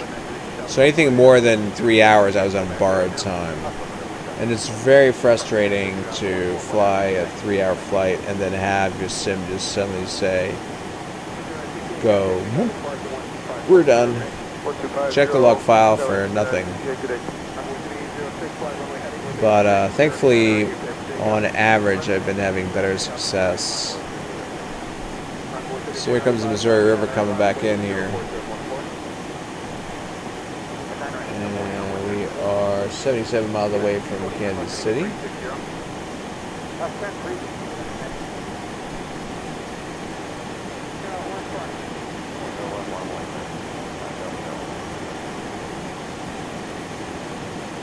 A whole bunch of ATC from Memphis. Oh, that's cool, Richard Train. Yeah. Crunchy Yodaku. Yes. So, JetBlue, take care, buddy. You too, man. We'll see you. I would say yes. The cool thing is that you can start it on any level you want. So you could try to jump right into airliners, or you could go on a very basic Cessna 172 that comes with the simulator, very nicely modeled, and just learn the basics. And the cool thing also is that there's so many YouTube videos out there these days that help you learn the basics, and then you could incrementally work your way up, which is really neat. So yeah, you can definitely learn a ton Then you know you have the communities like this that will also be helpful. Yeah, check out the river down here. It's so cool.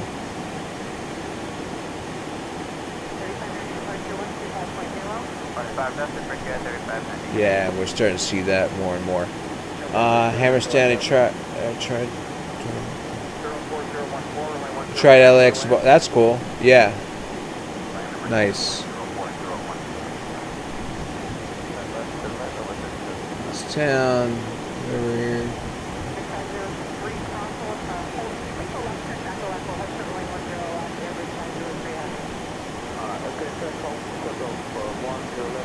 Yeah, there's a couple of really good videos out there, Crunchy, where what I'd say to you is getting started in X-Plane 11. Just type that in YouTube. Getting started in X-Plane 11.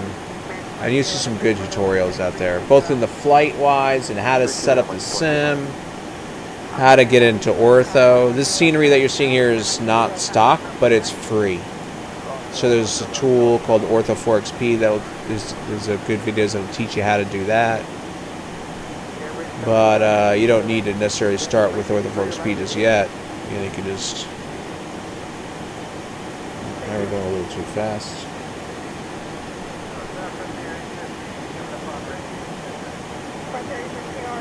How to use ortho with Steam? Well, you're still gonna have a. You're still gonna have the whatchamacallit, the custom scenery folder, right? So you just gotta put any kind of ortho tiles that you build that go in that same folder. Whoa. Let's get rid of our clouds again. I just want to enjoy the view.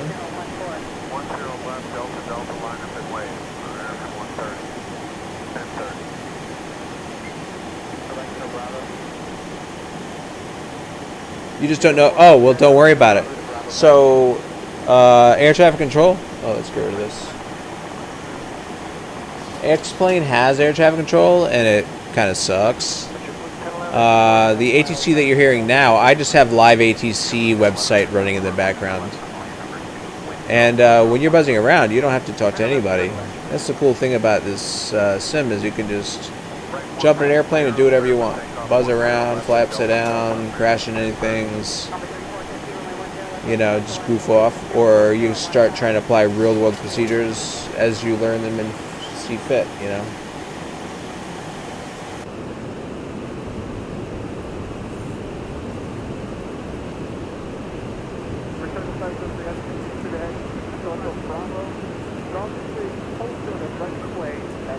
And then when you're ready to learn, you can start getting more into that.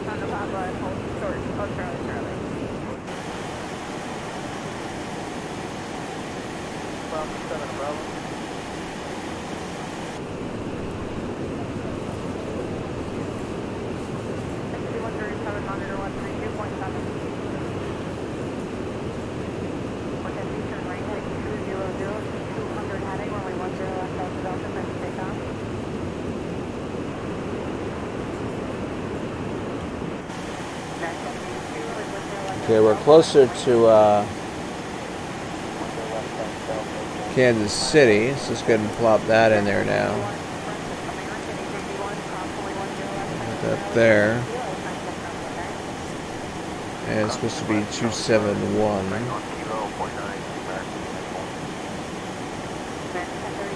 Okay. And then, yeah, we'll go back to that in a sec. And then outbound from Kansas City is going to be 190. It's a pretty decent turn. It's 80 degree basically.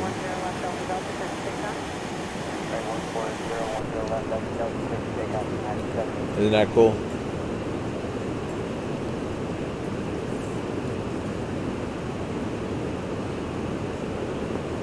So there's the Missouri River is now gone for the moment to the north of us. It was to the south of us before.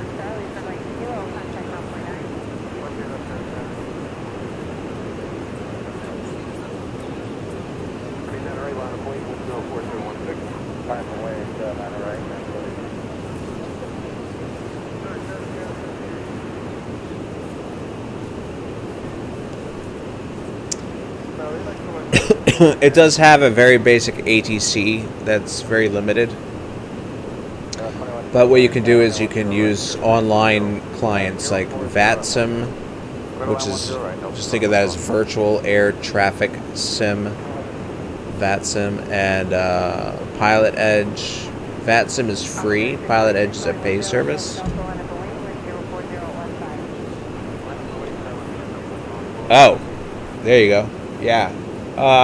So you can use a mouse and keyboard, but what you do is just go online and order yourself the Logitech Extreme 3D Pro.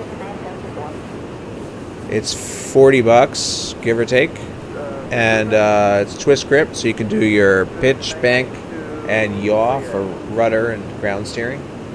And I think it has like 12 functions and a trigger, so you can program in your flaps and your gear and your engine reversers and all that stuff, brakes. So it's awesome because it's inexpensive. It'll last you years. People that bought a music go and still use them today. If you get really into the hobby, then you can just say, all right, you know what, I want to upgrade. Let's go out my eye for a minute.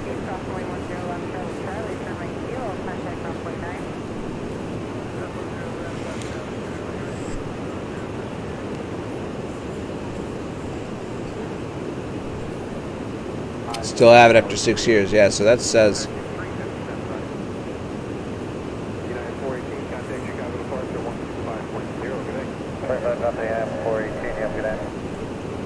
Yeah, I've been using the X52 Pro for a number of years. I like it.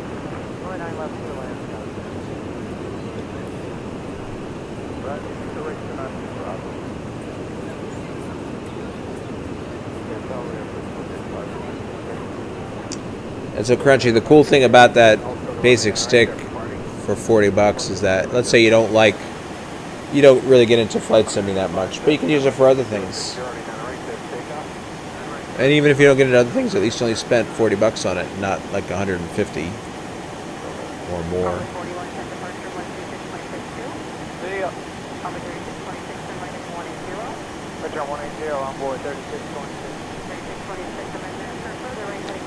It's a pretty big track right there. I bet we can identify that.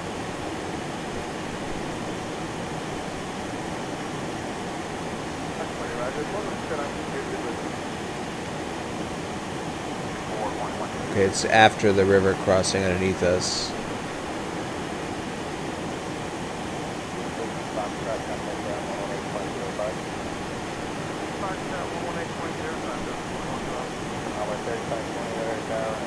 Here it is. This oval right here.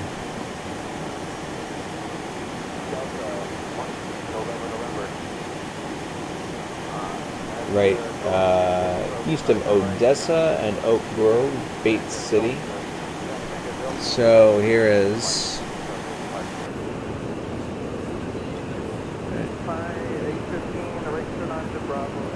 the oval.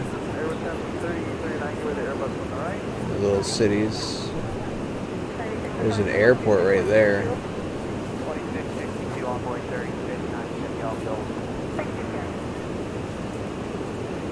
This is the standard X-plane airport.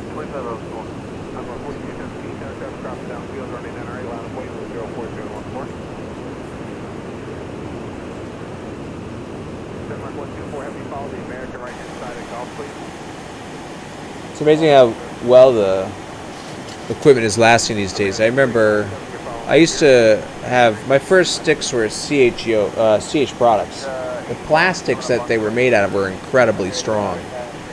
But the sensors always develop noise after a while. But it seems like that happens less and less. But it'd be a bummer because you'd be flying along and like you're on final approach and you're finally adjusting your pitch up and down. But then there'd be noise and it'd be a sudden spike and all of a sudden the airplane would just pitch up violently even though you didn't move the stick. Like, oh man, it's time for a new device.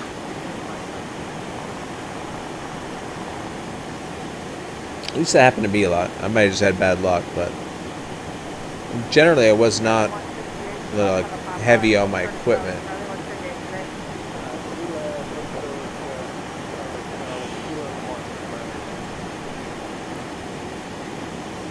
I did break one stick once though, and basically I raged on it because I lost a match. I was flying a simulator called game simulator called F-18 Hornet, and I was flying with somebody else online, and I just got so fed up, and I just smacked it, and it just sheared right off. I was like, oh man, the stick broke right off the base. Hanging by a wire, I was like, alright, that was really dumb.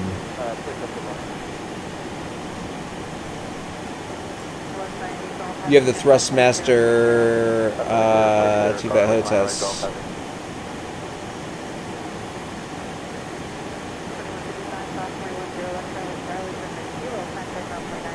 No kidding, yeah. The Amiga. Oh my god, there used to be an Amiga dealer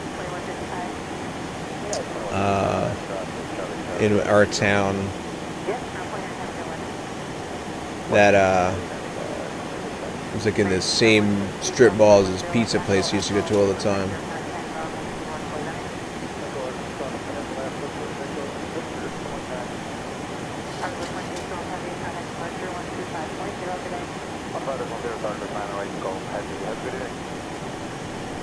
Alright, so coming up on Kansas City.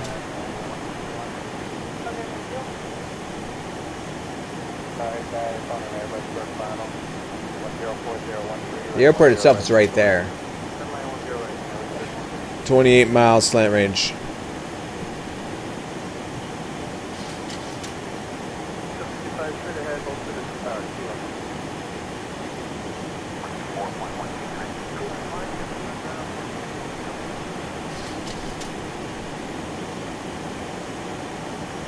Oh, no kidding.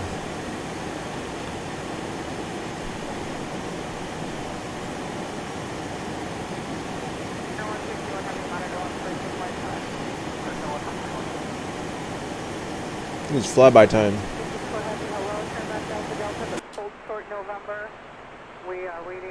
That'd be pretty consistent wind out of the south.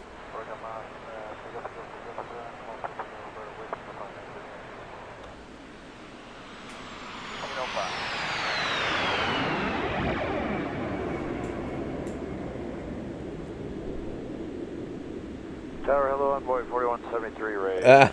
Yeah, exactly. Over Northport at Laurel Road. Paradise Pizza. Oh, look at this detail.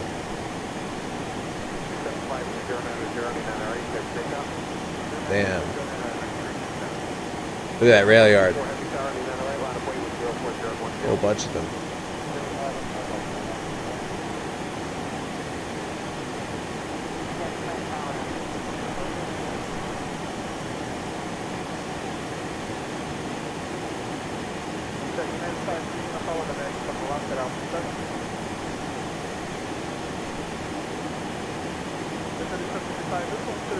This airport, they just got squeezed in here.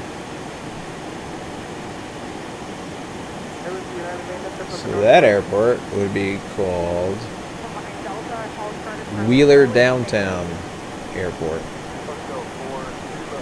There's Kansas City International.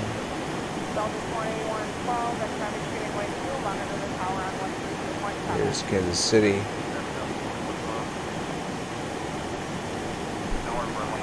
I'm not going to chase that needle.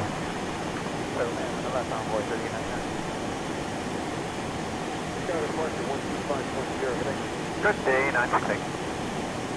This is a racetrack. We're parked in Southeast Cargo. We're just trying to get off at Tango there. That's perfect, thank you. Section 161 heavy cross runway 10 left Charlie, runway Kilo, contact ground 19.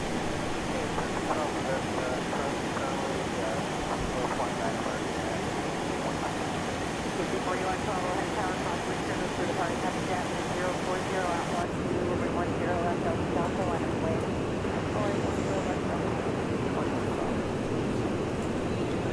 down, Alpha 7, Alpha Golf, Golf 2 and Alpha.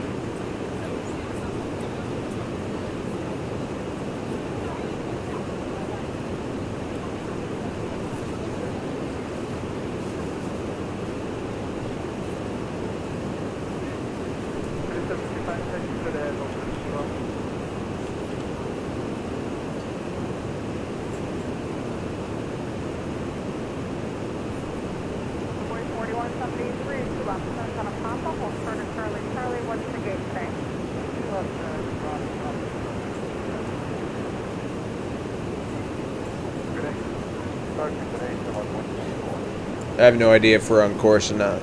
We just turned toward it. Just thought that view was really cool.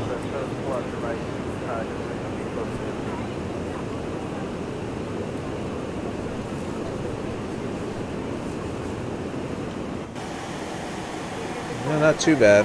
Here it comes.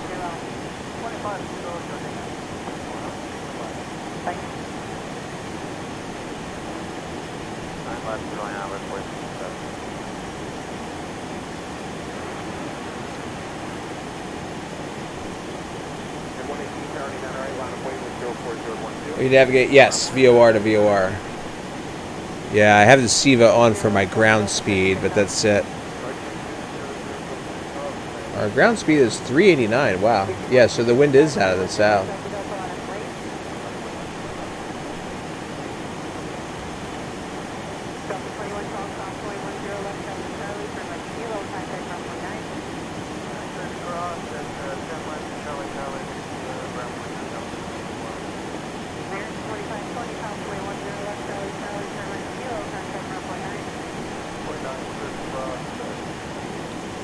Alright, so we're now on this path, and while we are starting to head that way, let's just go ahead and tune in the next VOR, which is Tulsa on 14.4, and then I think that marks the beginning of the arrival, actually, because you can see how there's not following an airway anymore. So, Tulsa 14.4, let's have a look at the Navigraph source here. Let's click on our tracking. Let's pull up the arrival. Actually, let's get rid of the tracking.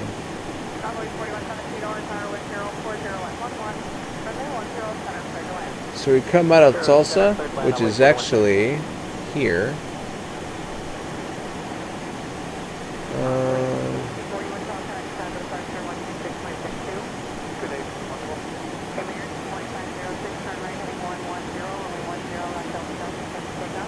Wow, that's weird.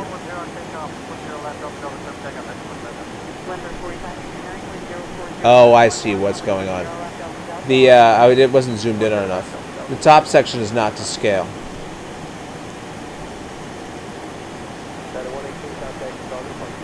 Okay, so we're going to come in off of Tulsa, and it's going to be 157 after that, and then we got to pick up the Fort Smith 110.4. So 14.4 and 10.4.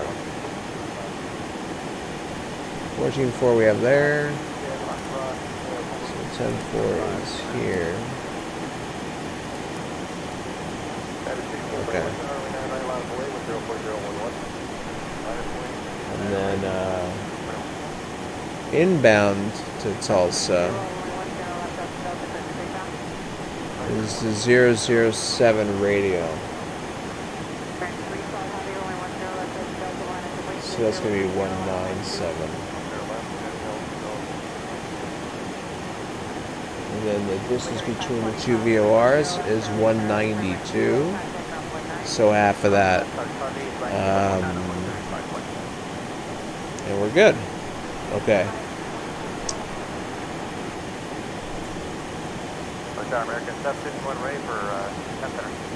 596. So 96 miles. We'll switch. So do I program? Hold on one sec. Okay, so we don't have the other VOR just yet.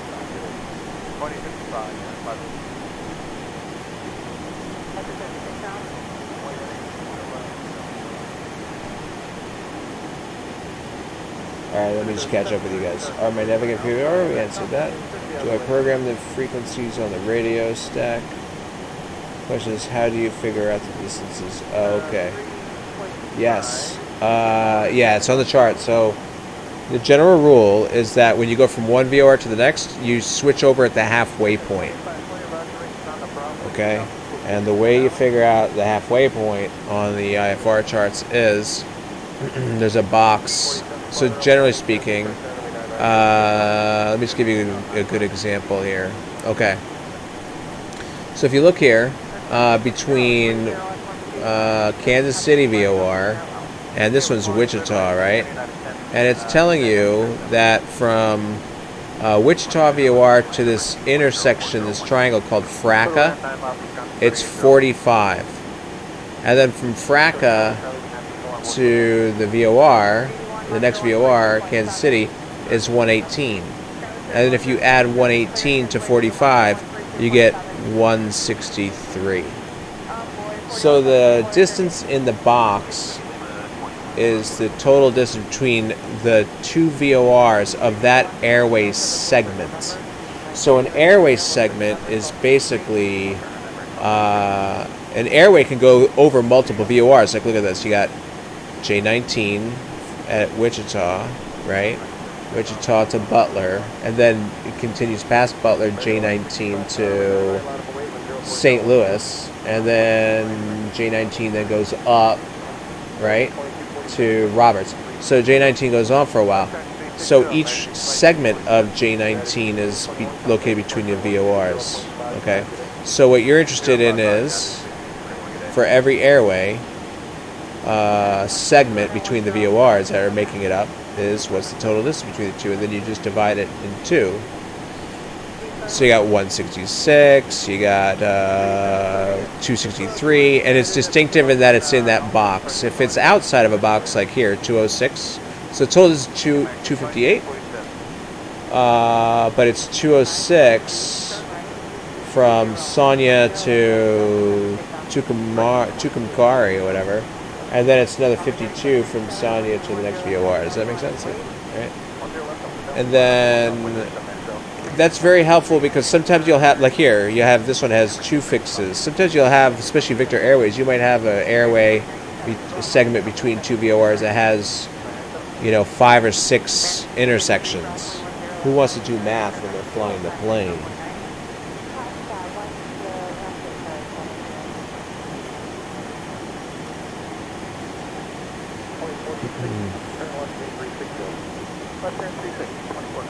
Yeah, exactly, Iowa. Thanks.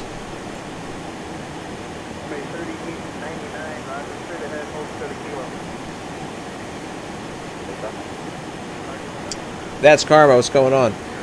And then what happens is the DME. So we're looking at the left side is what we call NAV1. All right, and basically what you see here is the course, the distance DME for NAV1, all right, and NAV1 is the left radio, okay, NAV2 is the right radio, all right. So I have 57 miles out from, currently 57 miles out from Kansas City on NAV1, but the VOR tuned in on NAV2, 14.4, Tulsa, is far enough away that we're not picking it up yet. No money for it. I just got thrust. Oh, okay, so you're building up. Nice. That's cool. So when you do finally get it, you'll have the good controls for it. Hopefully, when you start to get the money for it, it'll go on sale. It does go on sale every so often. You can save a good amount of money.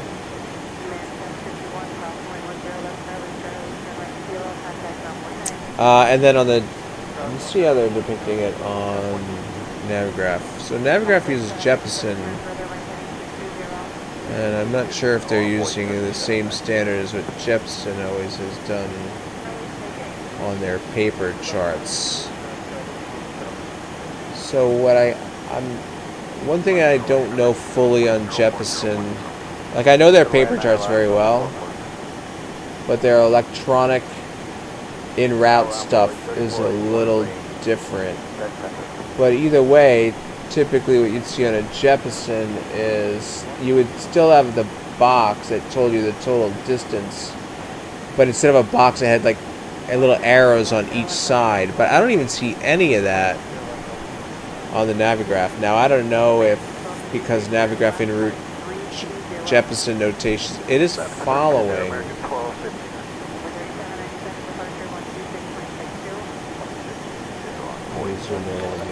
Yeah, it is following the Jeppesen format to some extent, unless Jeppesen made major changes. But I went and looked. Rebel 985, thanks for following. I did go and look at like their documentation says like what's been changed, and I didn't see anything. I don't know why they would drop that, so I'm not sure.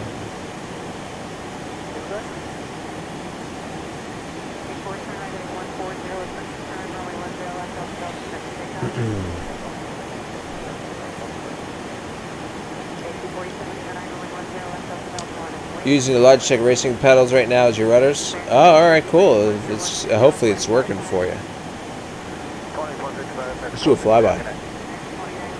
Further right heading 220. 220. 237, cross 210 left, Charlie, Charlie, turn right kilo, contact ground point 9. Cross 10 left, that's Charlie, Charlie, kilo, ground point 99, 1937. Air 2273, cross 10 left, Charlie, Charlie, turn right kilo, contact ground point 9. Cross left, Charlie, Charlie, and kilo 2273. PC47-9, turn right heading 140, and expect another turn, only 10 left, Delta, Delta. Let's see if we can pick up Dallas Fort Worth on the live ATC. 2979. Just 137, 130, hope for the takeoff.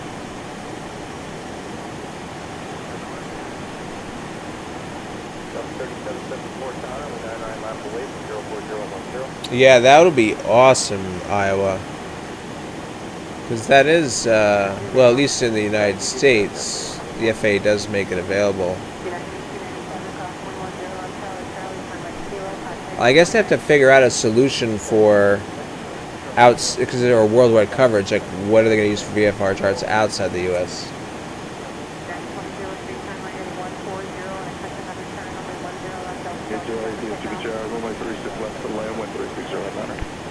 Land 36 left, next to it.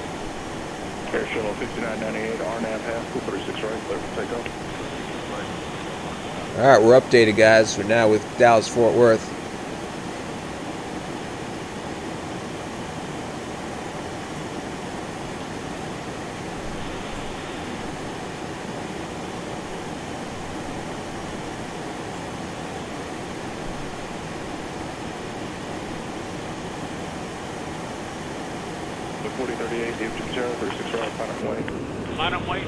I like this green section. Got the brown creeping in there. Can't deny it anymore. It's there. I'm with the 783, DFW 36 left and 0108. So while we are heading to Tulsa, showing that I'm a little bit off here. I'm about, let's see, this is a 5-mile scale. I'm about 2 miles to the left. So that little deviation puts you 2 miles, but it's based on degrees, so that's why.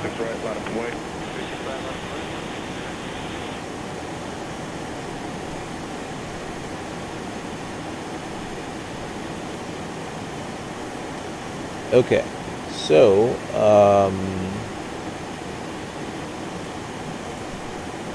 we could check a couple things, and that is that we're in front of it. So Tulsa's a high altitude VOR, so we should pick it up. soon. Shorter runway 36 right. The max range of a high altitude VOR textbook is 130 miles between 18,000 and flight level 450.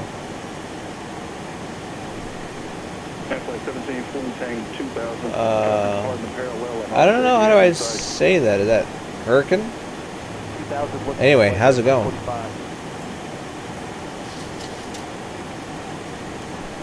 American 2330, Yankee cross 36 right, ground 185.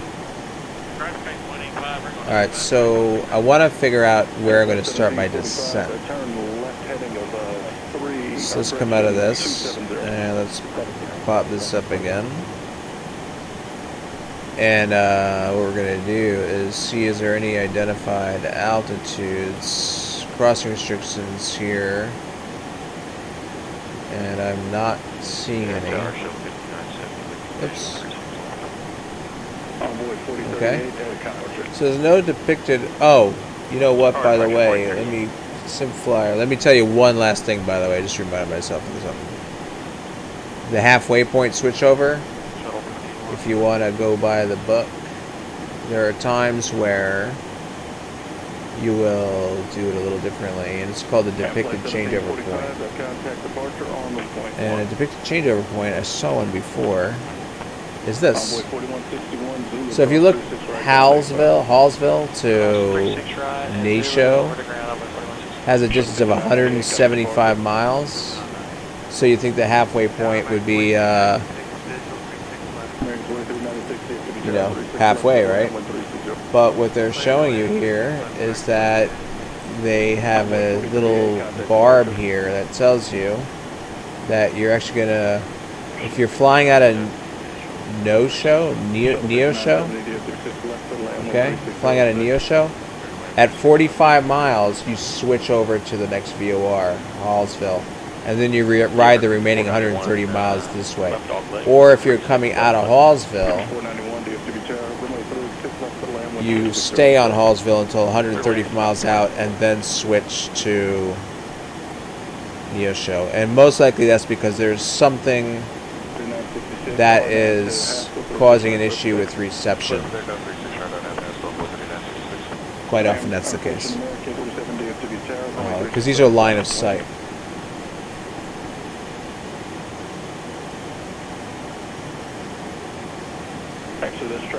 Alright, so since we don't have nice watt,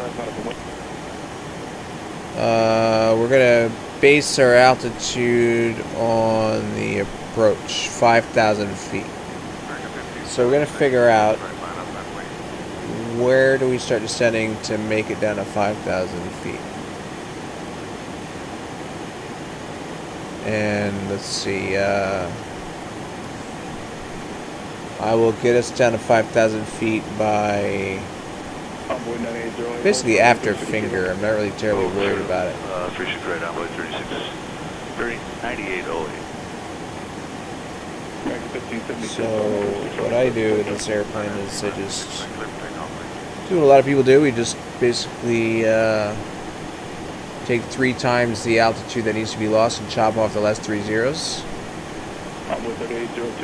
So we gotta go from 33 down to 5, and that's 28 times 3 is 84. Now a lot of times I add 10 miles to that just to be certain, but because we have time to go beyond this and turn and go downwind and get on the approach, I'm not too worried about it. So I'll do it at 84 miles out. So the question is then, where along this route is 84 miles? So now what we're going to do is just, let's see, we're going to take that, I want to try and hit 5,000 at finger. So 84, so we're going to, from finger back to bottom is minus 17.2. And then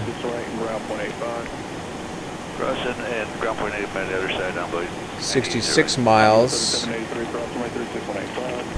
Well, 60 miles. 66.8 miles is left. So 60 miles from bottom is basically we could do DME, right? Once I turn onto Mammy, I'll be 75 miles out DME, and at 67 miles I can start my descent. So that's where we're going to start. 67 miles from Bonham, or just after Mammy, we're going to start a descent. How do I get the plane to show up on Sky Vector? You can't unless you... well, not that I know of. Wow, we're not picking up. So let me make sure I have the right 14. Oh my God, look at that. I didn't have Tulsa active in there. Now we have it. Damn, it's been active for a while. Okay. Alright, so that was stupid. So let's put 14.4 here. And we got to put in 197 here. Contact departure on 118.1. And now we're going to turn to the left and pick that up. We want to be on the 027, and we're on the 005. So, and we're 55 miles out, so let's do a good intercept here. Okay, so yeah, Alec, what you're seeing on mine where the airplane is showing up, that's basically a part of the Navigraph software. Navigraph has a plugin that you can put into your airplane's plugins folder, and then it'll tell the software where you are on the airway. Now, you could do what you're seeing in Sky Vector's FAA charts. I know that, what is it, not FlightAware, what is it, 4Flight. 4Flight does it, but that's a paid service. But does GoFlight do it? Does anybody know? Isn't GoFlight the other name? It's like 4Flight, but it's free. That might do it. Look up GoFlight and see if their app, their software lets you do it. I think it's free, and it might have that feature.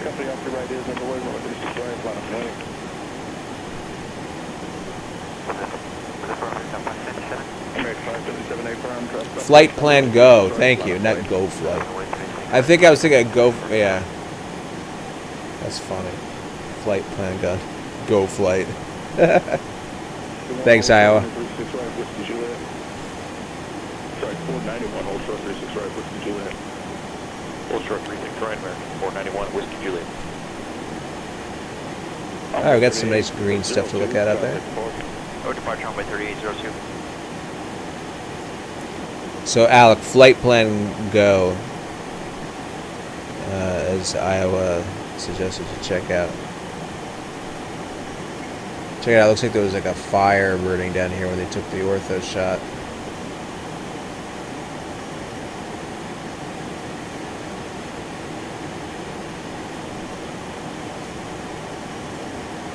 Aero V is very similar to 4Flight, which I've used for free. You know, there's actually... Oh, man, somebody posted a link to it. I forgot the name of it. I don't think it was Aero V. Isn't there a new one that's also like 4Flight? And it's based... It's strictly intended for VFR flying. It looked pretty sweet. Little Nav Map is another one. Okay, great. Thanks, Iowa. Hi, Alec, I hope you're getting all these. So definitely write them down and check them all out.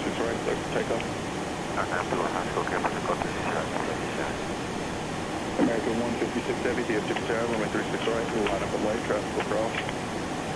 Right, line up the light, traffic will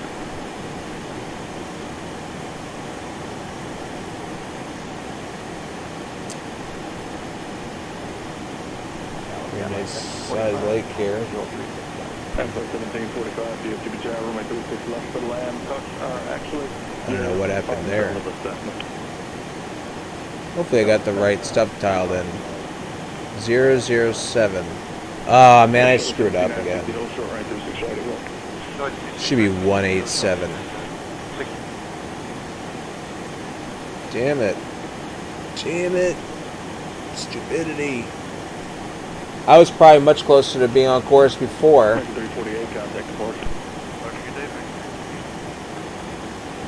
Well, if we were on ATC for real, they'd be like, what's this guy doing? SCS turns 4. Okay, let's try that again.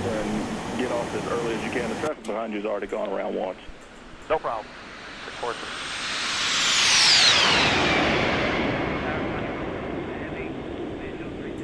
American 577, contact departure. Have a good night, American 577. County 10, QB Tower, runway 36 left, to land 13607. I've been drinking a bit too much scotch recently. Oh no. American 1435, DFW Tower, runway 36, line up and wait. Caution wait turbulence on heavy jet departure. Line up and wait, 363, The speed for County 102 all the way to Bobbin. County 1, speed your discretion.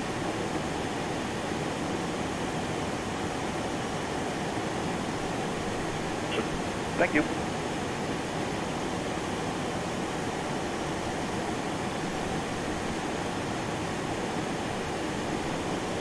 And kissing woman you shouldn't. Oh man. What are you getting? Those beer goggles? Those alcohol fueled.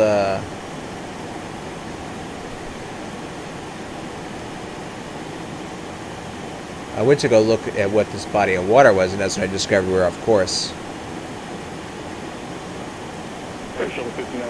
So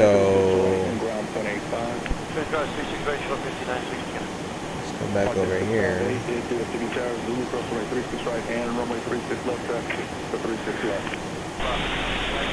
Might have been this.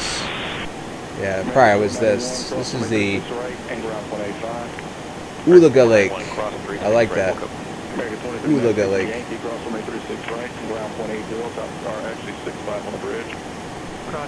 The Ulaga Lake has an elevation of 638 feet. 2296.80 on the bridge. 643 is on, gas is a problem. American direction mark at 643 Charlie, the ramp, good night. Look at this. See, I'm not in an intercept angle that picked this up. Because if you notice, this is not coming into, well, maybe, but we're within 50 miles. I shouldn't bother going crazy over it. Yeah, the beer goggles. We need a name for that though, for whiskey. Like I don't know, like it turns you into like a whiskey watcher or something like that. You know, like your ability to watch for good-looking women is severely I don't know, something like that. You know what I mean? What would you call it? Beer goggles makes sense. I don't know. For some reason, I feel like it has to be tied to like the same name.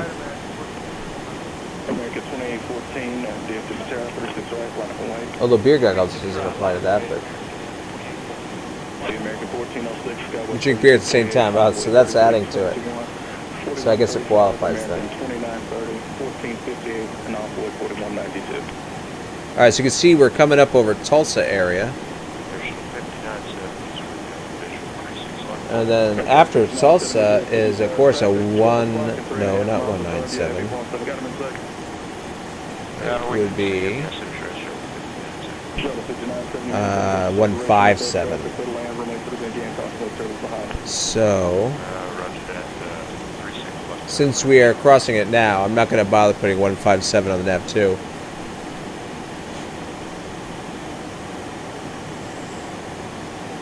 Alright, we're gonna, so here's the city of Tulsa.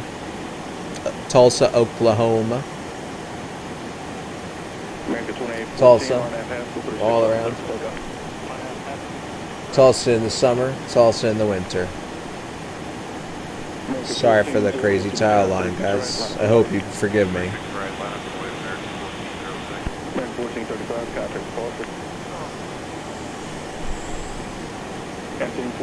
Charlie, the ramp. Alright, but we did say one. The reason why I put it in so I don't forget, and I already forgot, it was 157, right? 157.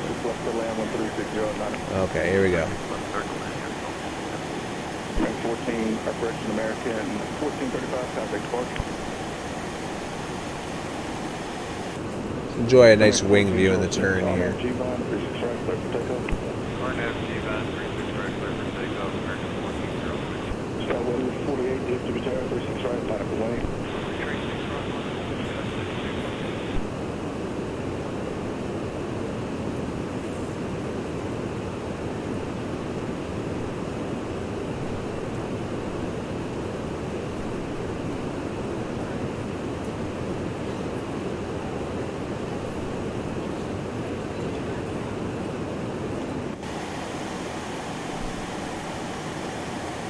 Alright, course come back in.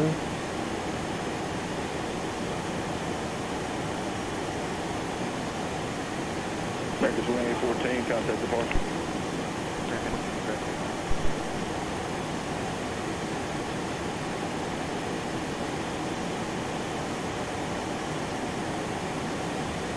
So, let's have a look at the sectional chart. So now we're on the arrival. Basically what we see here is that we're coming out of Tulsa. We're on this segment. But the reason why this airplane is not on top of here is because everything above this dotted line is not to scale.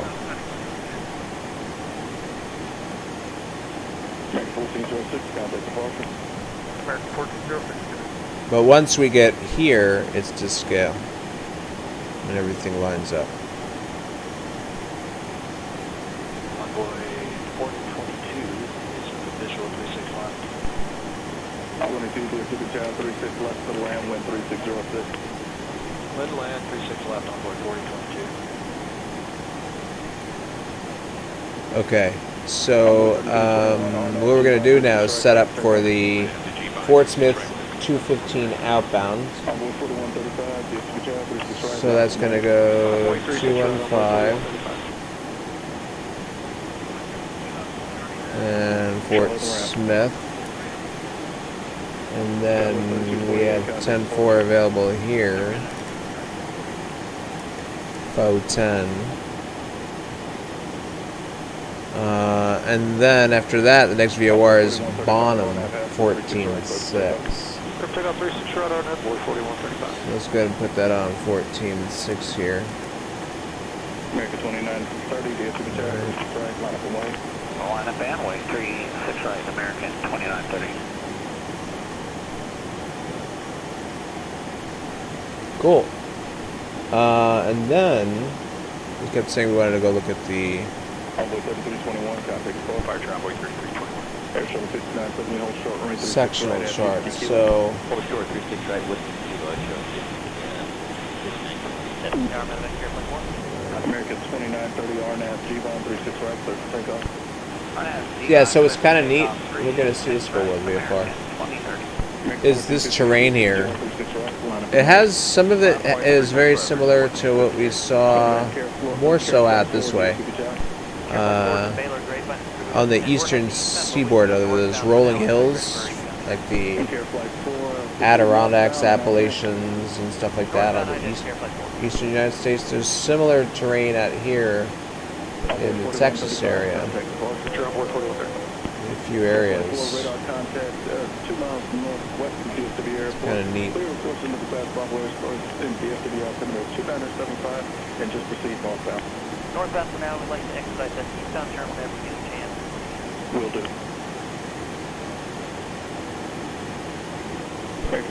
Oh, they give you, they challenge your masculinity because you're not drinking it straight up.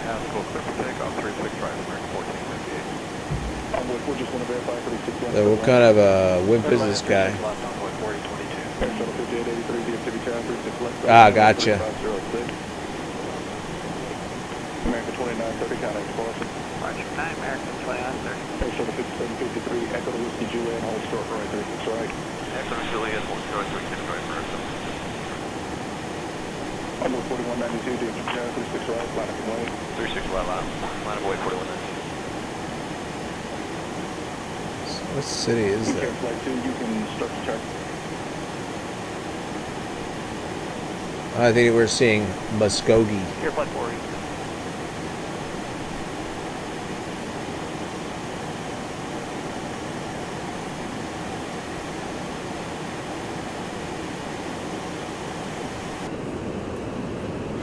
192 on MG 536 right.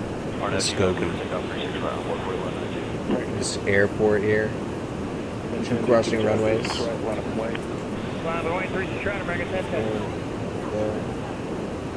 River.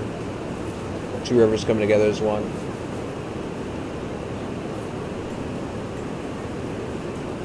That's pretty much what we see here, right? A couple of rivers coming together as one. And then the Muskogee Davis Regional does have that sort of crucifix look to it. Like a letter T more like it. Airflight 4, contact the East Tower 126.55. American 1010, RNAV Haskell, 36 right, clear for takeoff. RNAV Haskell, clear for takeoff, American 1010.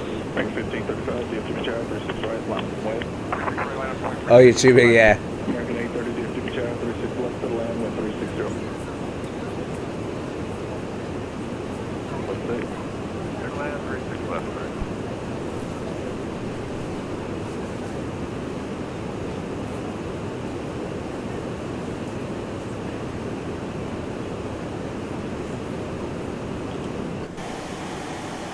Envoy 4192, contact departure.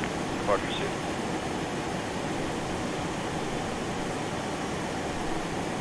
American 1535, continue taxi. Make it a diet lemonade, please. Even the band would stop for that. Envoy 4222, hold short runway 36 right, whiskey kilo. Short 36 right, whiskey kilo, onboard 4022. 456, DFW Tower, whiskey Mike, cross runway 36 right, hold short runway 36 left. Oh man, it just reminded me of a movie scene too, and I wish I could remember the name of the movie. Air Shuttle 5970, cross runway 36 right, ground 185.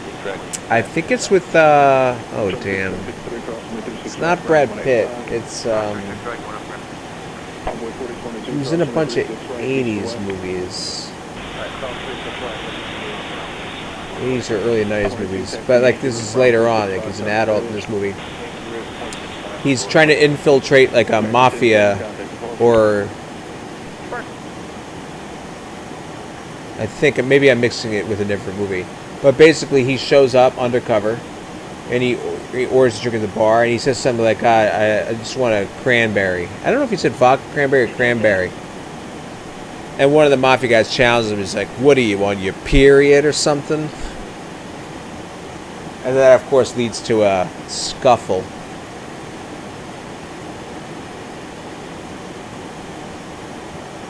But, it's definitely like one of those moments where they're like, wait a minute, what kind of man are you ordering a cranberry?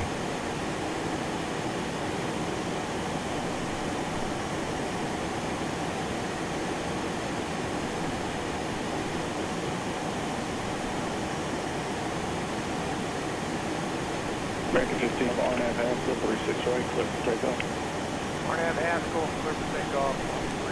Yeah, look at that. We never burned the rest of the fuel, even though we had these pumps on. Alright. Whiskey 456, whiskey Mike, cross runway 36 left, taxi to runway 31 left.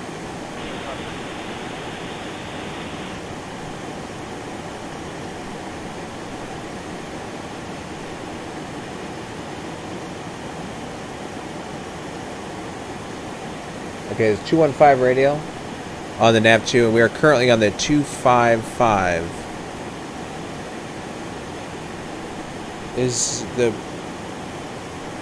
It might be The Departed, yeah. It might be that. Yeah, I think it was one of those movies, yeah. It might be that. Because then what happens is, he throws the guy a beat down for asking that question, and that gets, like, all the other mafia guys' attention. So that they calm him down, and they're saying, hey, what are you getting into this with them for? And then he smacks the other mafia guy, the boss guy, smacks the mafia guy that called him that. And then he turns to him, he's like, so what are you drinking? And he says again, he's like, what are you, on your period? Like, he repeats the line, but kind of showing him, like, he can still get away with that. All that tough guy shit.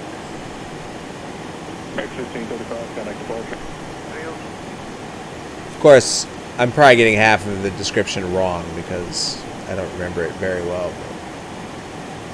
Check out this clouds in the ortho casting a shadow.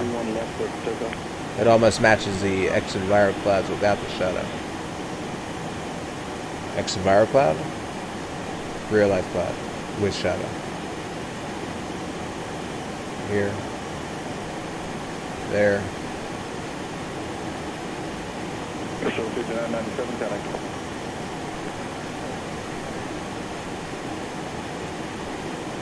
American 2528, RNAV Haskell, runway 36 right, clear for takeoff. RNAV Haskell, clear for takeoff, 36 right, American 1371, DFW, runway 36 right, line up away. Who's in the departed? I should punch it up.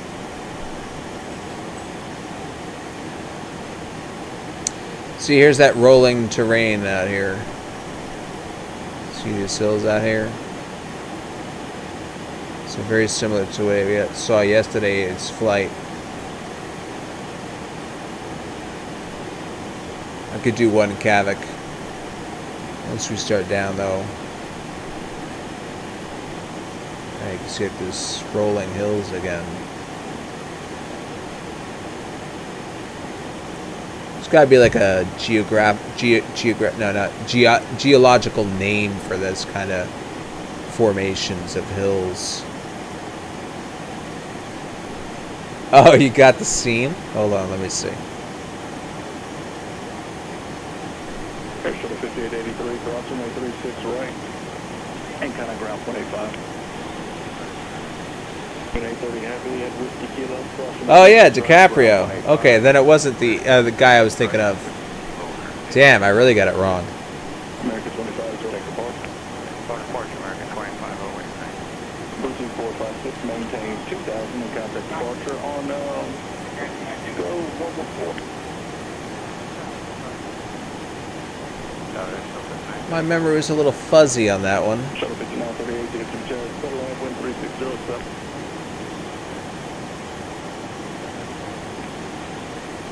So what? You can be like, look, don't make me throw you a beat down like DiCaprio did in The Departed.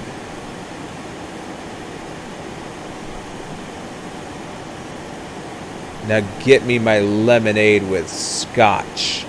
And make it a diet lemonade while you're at it. In fact, make it a pink diet lemonade with scotch, please. Thank you.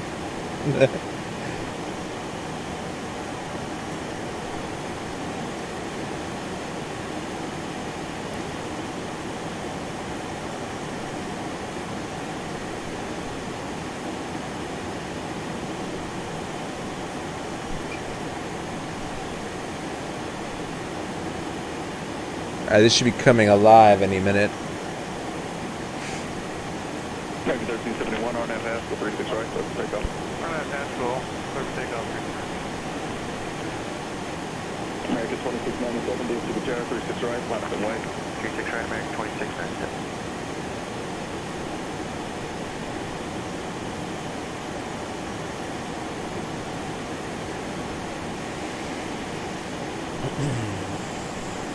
So we should see this start to move. Yep, there it goes. Very slowly.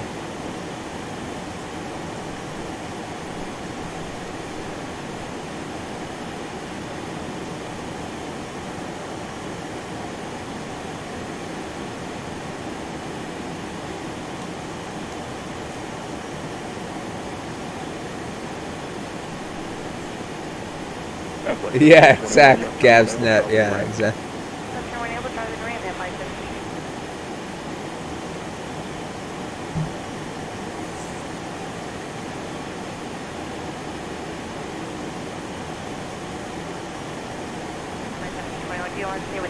You stay with me.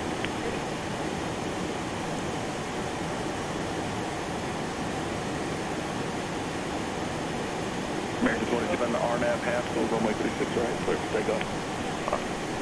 RNAV Haskell, clear for takeoff, 36 right, American 2697. American 2806, DFW, 3 line up away. 36 right, line up away, American 2806.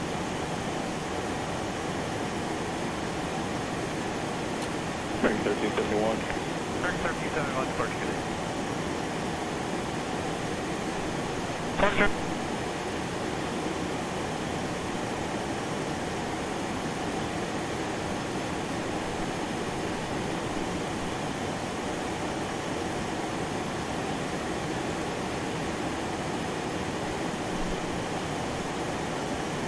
That terrain looks nice. What airplane we're flying? We are flying the FlyJSim 737-200.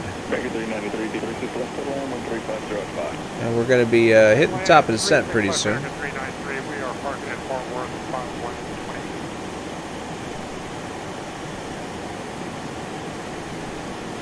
American 2806, RNAV to half, 36 right, clear for takeoff. It's 215. And that goes to here, and that goes to here. And then this will go to this.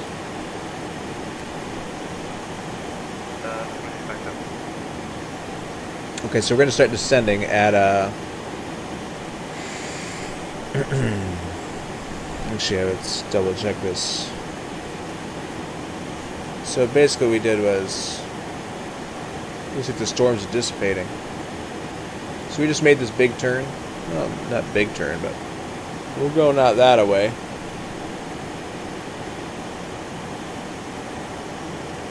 Which is coming out of here. But we are on the arrival.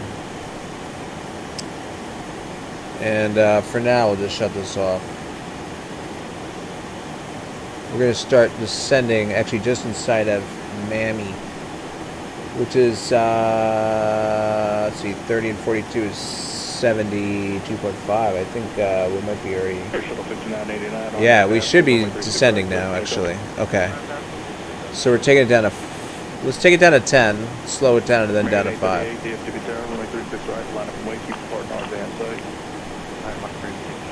Alright. And let's match it up here.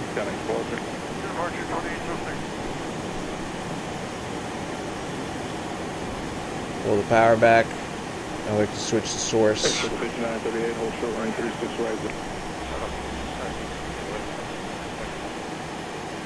American 838, maintain visual separation with the departing RJ, RNAV Haskell.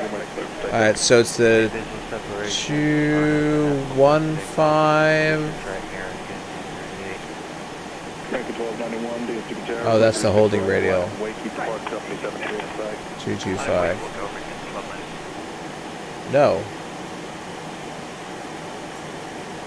Gabs, hey man, thanks for following.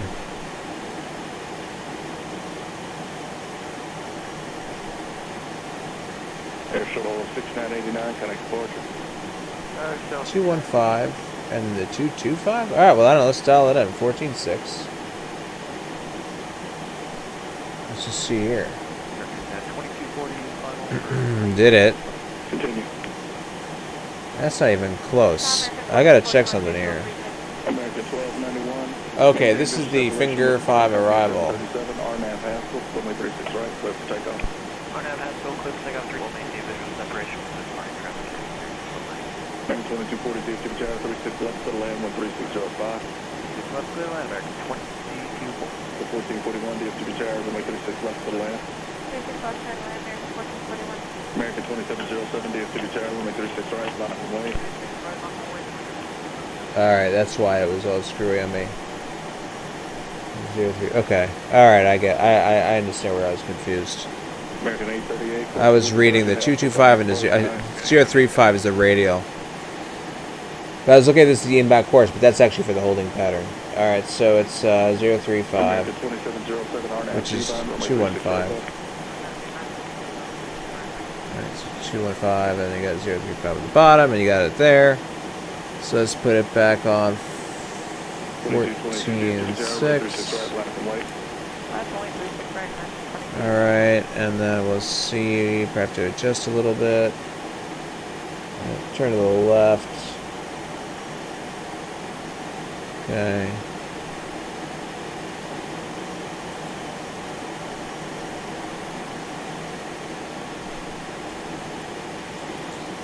American 1291, course is diverge at Haskell, contact departure.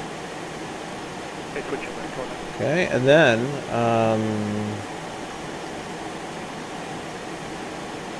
what we're doing is on our way to bottom, and then we're going to turn on the 191.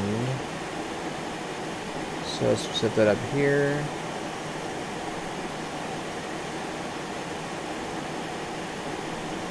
Turn to the left a little bit more to get that in. And then the next VOR is Maverick, I think. Cowboy. Alright, 16-2.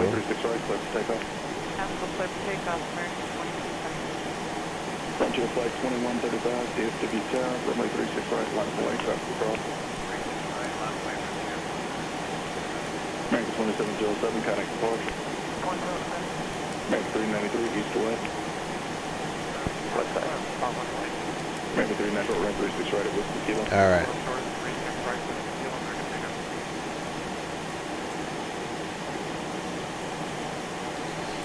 Alright, let's get this to 280. Okay, from line up and wait for runway 36 right, Frontier 2135 traffic.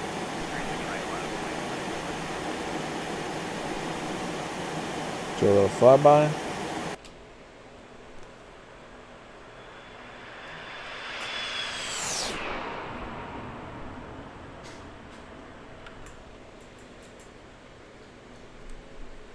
It's 938, cross runway 36 right and ground 185. American 393, cross runway 36 right, Whiskey Kilo, ground 185. Whiskey, cross 260,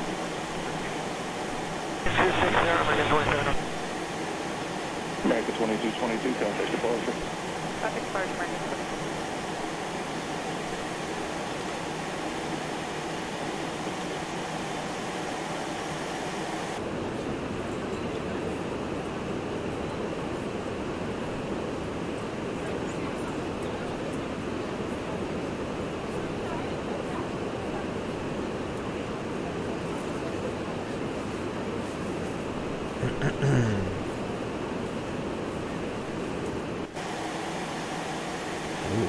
There's a wind's coming from.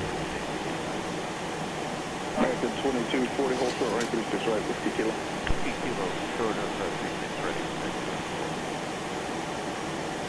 right. Alright, so 191, and then it's going to be the 046. Actually, it doesn't really matter because once you hit finger, it's a heading, not a course. So I don't need 16.2. Well, I'm going to use it though. 1434, DFW, are you ready? American 1434, runway 36 right, line up and wait, traffic across. I'm going to use it for situational awareness purposes, I think.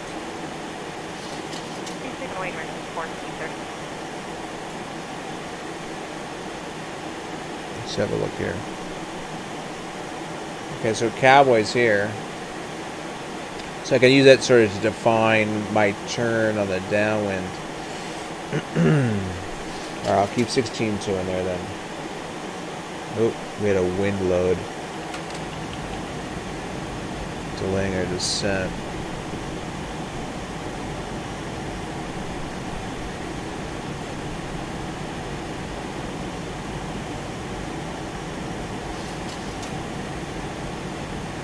Make it 2248, cross from 36 right.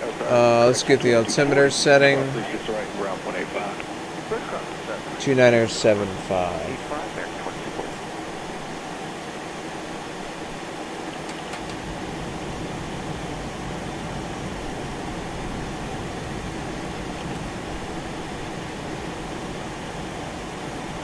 Frontier 2135, contact departure. Still the same flight. Yep, we're on our way down. On our way in.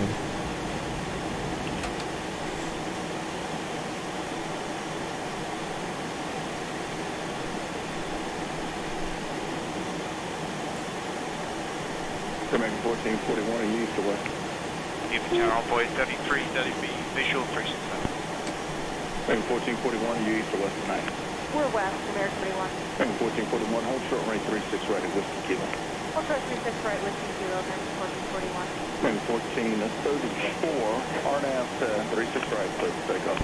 RNAV behind 36 right, clear for takeoff, American 14. Envoy 3333, DFW Tower, 36 left, clear to land, wind 360 at 5. 6 left, clear to land off.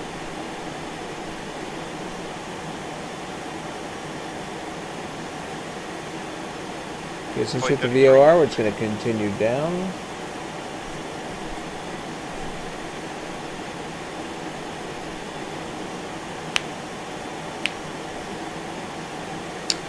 Well, according to Dallas-Fort Worth's METAR, if there is any, actually it's looking like few at 5,000, few at 12,000. But we're like over here. This is saying that this place is clear. These are saying clear. This one is saying scattered 44.4 and scattered 6,000. And we're kind of like over here. But unfortunately, Exenviro tends to be a little bit behind on their reporting. So this is like closer on the, I'm guessing around the 12,000. I don't know. I guess we'll see as we go through. Flight 1441, cross runway 36 right, ground 185. 36 right, ground 185, American 1441. Yeah, last night's flight, we flew to Chicago. It was some good IFR. It took us down to, it required us to go to, we broke out, I should say, at 200 feet above minimums. So minimums were 200 feet above field elevation, and what am I turning to? 191. We broke out at 400 feet above elevation.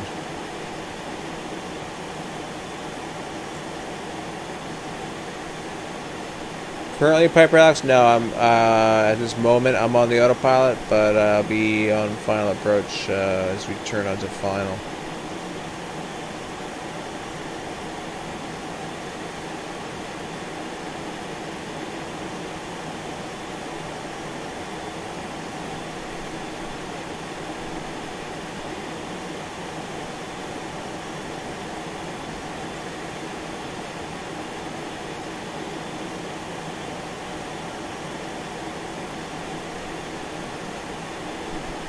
A little hazy below those clouds.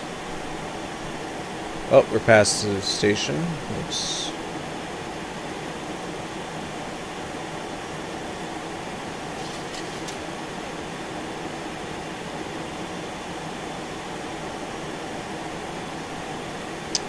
My machine specs, if you go below my video feed, you'll see everything listed.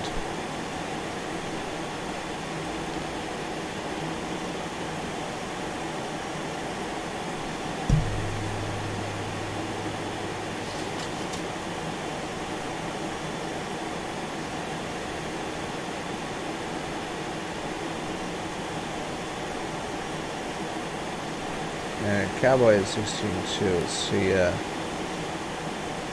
Good, that's still 40 miles away. We have plenty of time to get down to 5.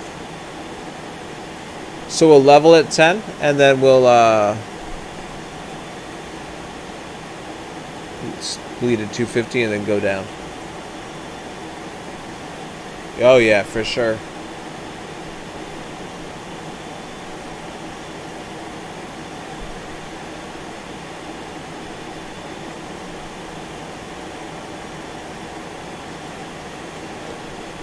Excuse me.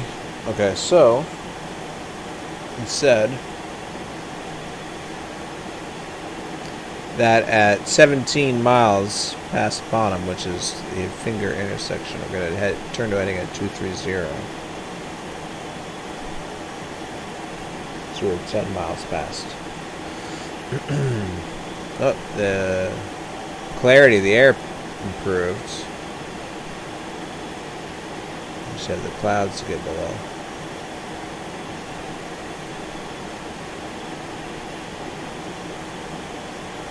Convoy 3333, cross runway 36 right, Whiskey Kilo, and golf to the left. Cross 18, right here, 36 right at 50 Kilo, golf to the Convoy 3333.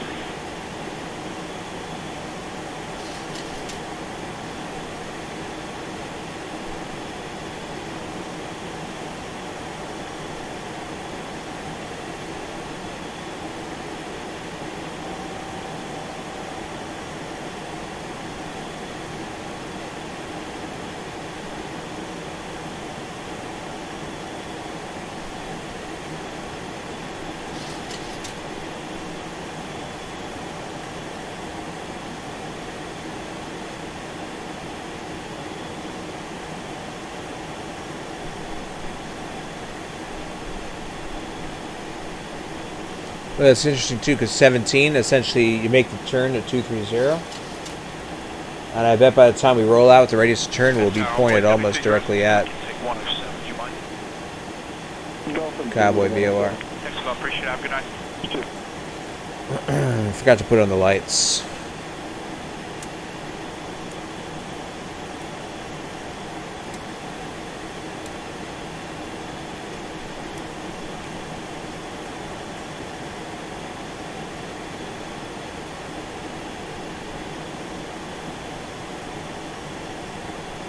Alright, so we'll just go ahead and set up the approach. So basically now we're here. And we're gonna do the 3-1 right. And Toloy is at 20.6 miles at 5,000 and a few step downs. I don't know. Maybe we'll take it that far out. We'll make the decision in just a little bit.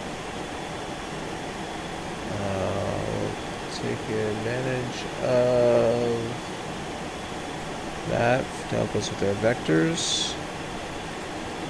And we're basically bringing ourselves into Cowboy. Let's see, here we are. Okay, so we're gonna basically what I want to do is before I get to Cowboy, maybe like at least 4 miles, 5 miles out, we'll be gonna turn on a downwind. So inbound is 311. So we'll go outbound 131. So 110.9 and okay, so let's do 110.9.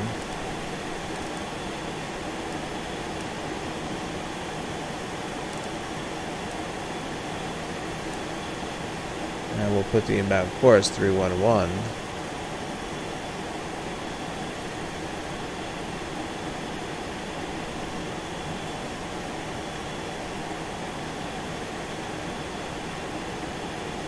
Okay, and then it was vectors, so we'll give ourselves a vector direct toward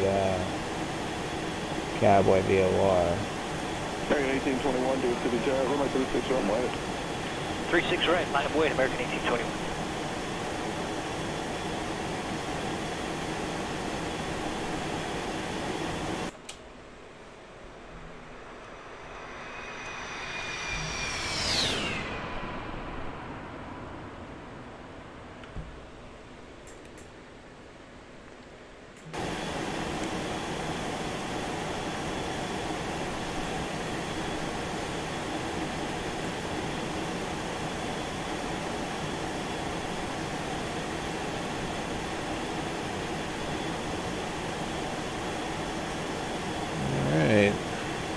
Bringing 1821, Arsenal, runway 36 right, clear for takeoff.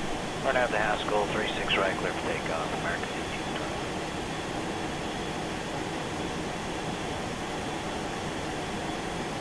1821. American 80 heavy, DF to the tower, you ready to go?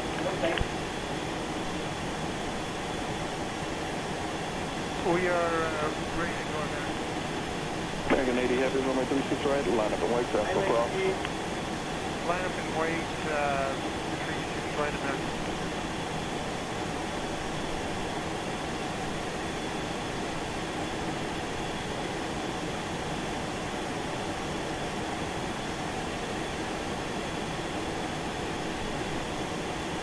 I don't see the airport yet.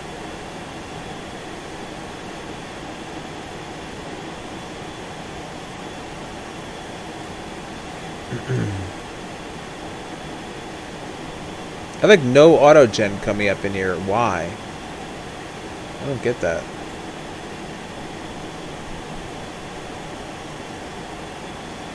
It's so weird. Definitely should be.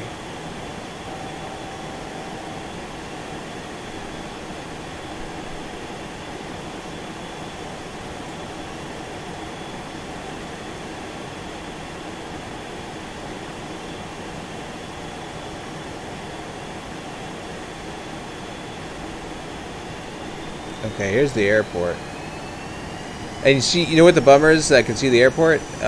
Is that I could see the anti-aliasing. Although that might not be our airport. I think that's our airport over there. So there must be another airport over here. But that's what happens when you have like a 3D object show up. Unless you are cranking up the anti-aliasing, you'll see like the shimmering of the pixels. So as soon as that gives you the clue where it is. Personally, I like to not know. I like the challenge of having to spot it, you know. But after I saw the shimmering, I then saw the buildings over here for the airport. Now this would have been hard to spot if more AutoGen was drawing. But like, you know, there's nothing drawing here. I see some buildings here. Like, what's so wrong with the data that it's not drawing in? It's very strange. Hey, Piper Alex, thanks for hosting.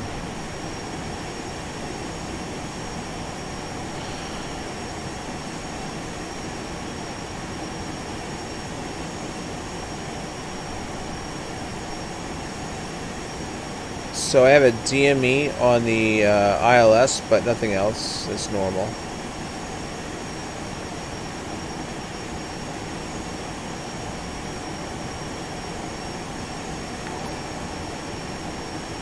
Leah Kamba, hey, thanks for the host, dude.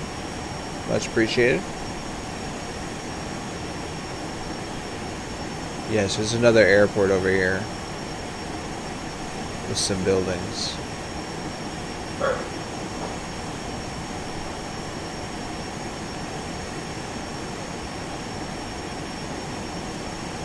me hear my dog barking. It's 11 o'clock at night.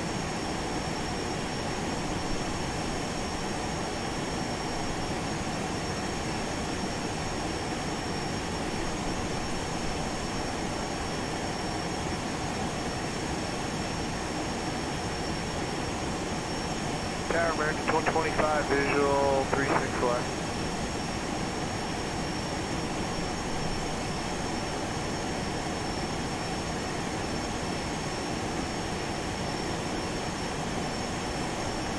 Tower American 2325. American 2325, DFW Tower, runway 3 by the land. Clear to land 36 left for parking east, American 2325. I think it's Dallas left field, right? Good day, American.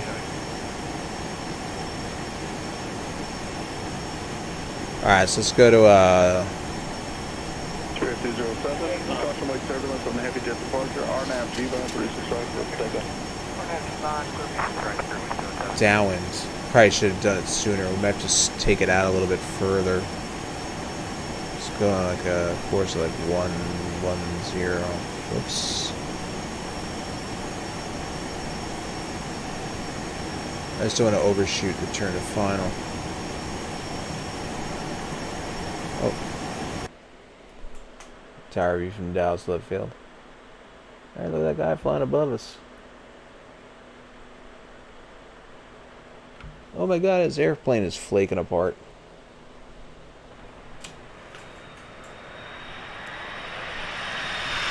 Arrival Yankee departure Zulu turn, altimeter 2976.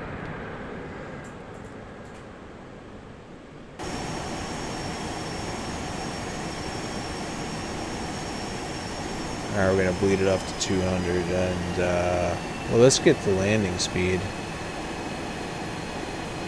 Okay, so it's 133, so we're going to do it on 138. What's up, dog? 79.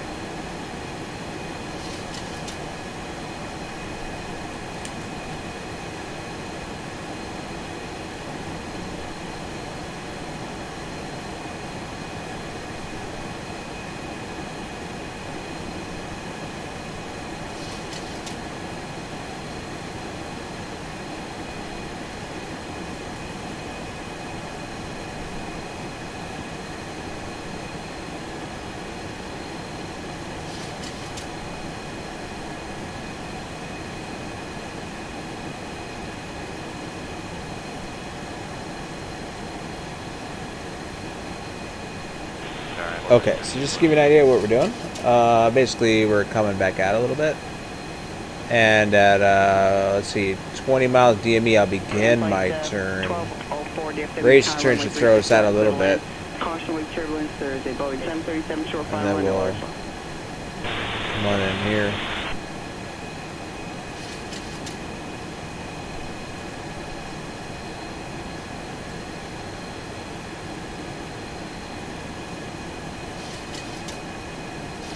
Oops, we're a little slow. I'll go flaps 190.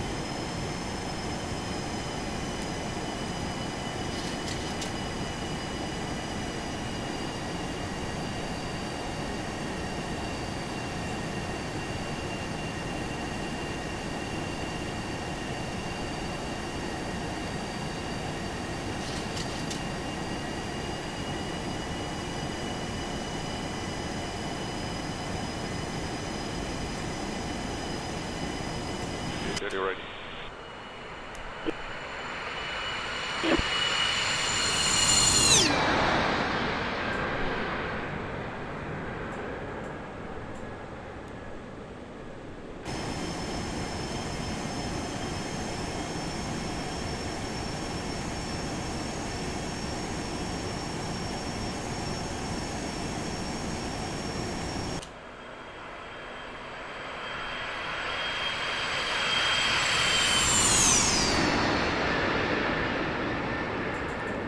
Got a little bit of an angle of attack going there. Second 2325, taxi to Echo Yankee, hold short of runway 36 right. Echo Yankee, short of 36 right, American 2325. Now set this to medium. Tower, RNAV, G-Vine, runway 36 right, clear for takeoff. Yeah, we're 190 flaps 1. Calling Tower, we're 2. Kind of normal at this stage. Yeah, just keep that speed up for me and you can land long for an flight 1204.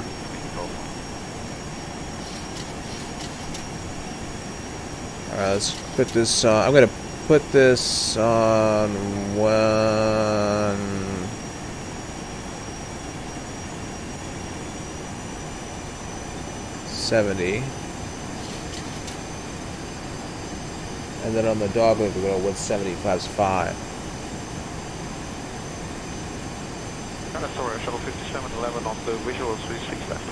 Airshot 5711, distance turn 36 left, clear to land, wind 350 at 4. 46 to land, Airshot 5711. It's really kind of weird, Fubar, when I see, like, I'll, you know, yeah, you're like at this high angle, like now we're at about 5 degrees. Shouldn't say angle of attack, I should say, well, we are also angle of attack at this point. But our pitch is 5 degrees. But when you see the plane go flying by, it like looks even higher up, you know. But whenever I go plane spotting, you know, at the major airports, and you'll see them do these turns, like getting configured just before final, and they're at this really high deck angle. X-plane cause you to lose frames. American 2325 Yankee. Well, this is through. I just shot through the damn localizer. I wasn't paying attention. These are for X and Viro, so they're available on the org, but unless you have X and Viro, you won't be able to use them. But there are other ones on the org that are for non-X and Viro.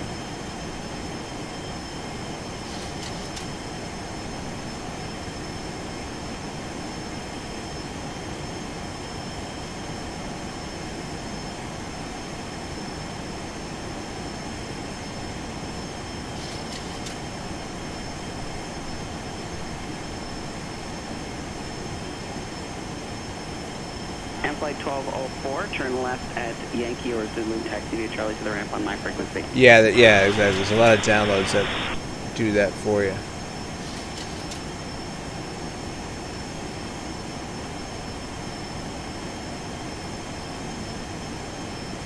Alright, let's go flaps 5. So down a little bit more. 170, and then we're gonna go down to 3.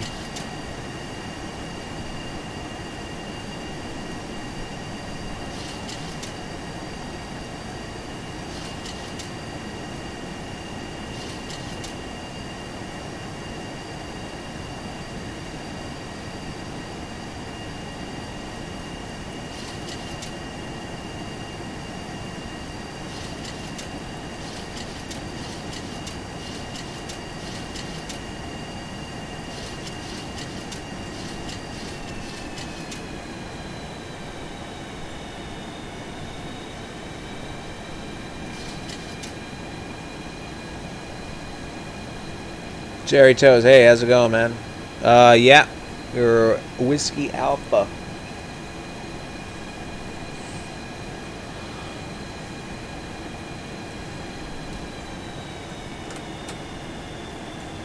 I'm gonna get flaps 10 in there now.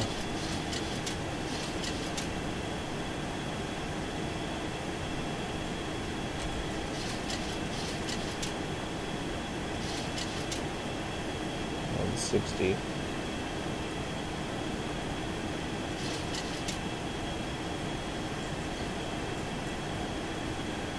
Okay, and then at 9 miles, we can go down at 2,400.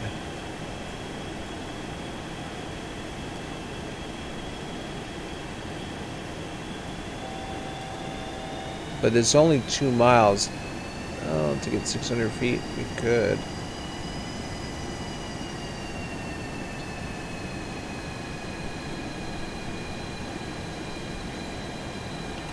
So we're just basically doing these step downs here. 5 to 3, 3 to 24, and then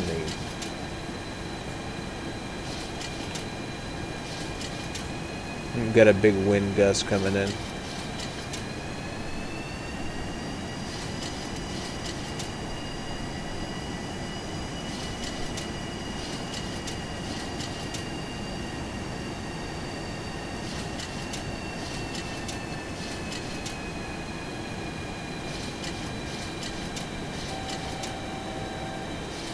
I'm just going to take the glide slope out of 3.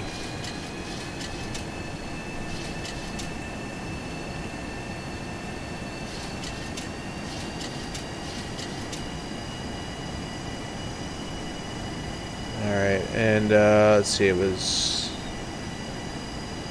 Airshow 5711 Whiskey Lima cross runway 36 right in contact ground 25. Whiskey Lima, crossing runway 36 right and at ground 25, airshow 8.5, airshow 57.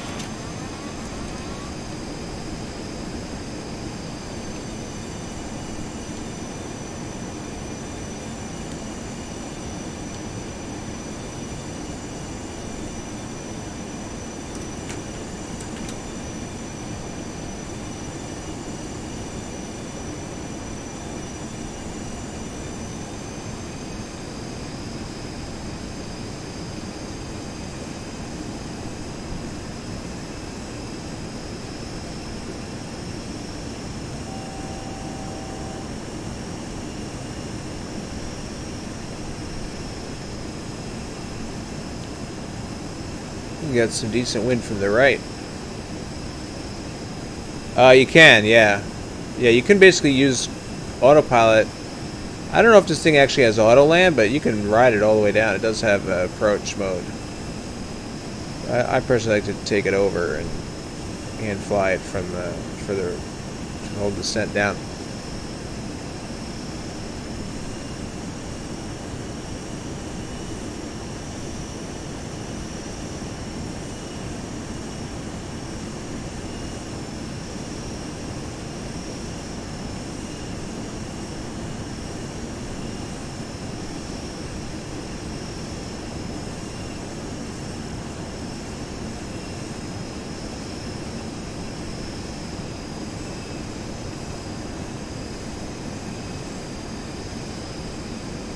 RC Fly, what's up?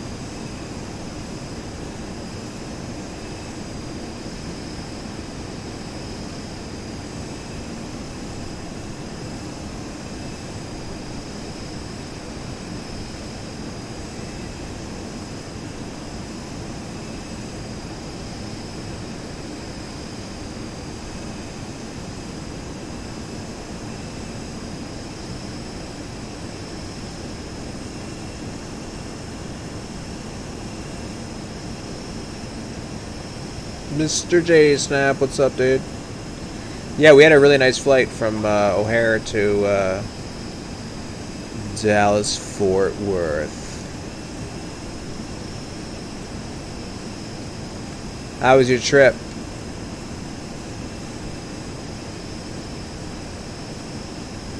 You guys partying or what?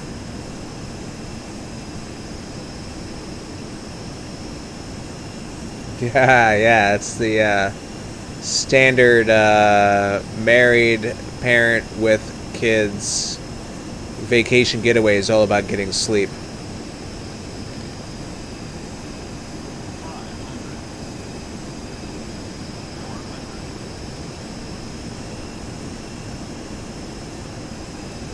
Oops.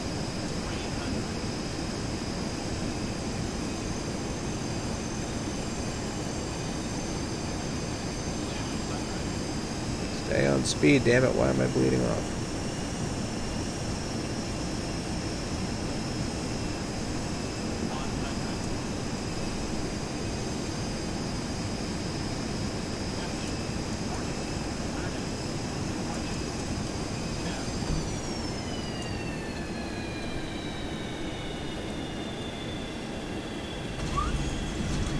Envoy 3602, tower, you ready upon reaching? Ready upon reaching. I think that's a misplaced inner marker. We will be Air Shuttle 7.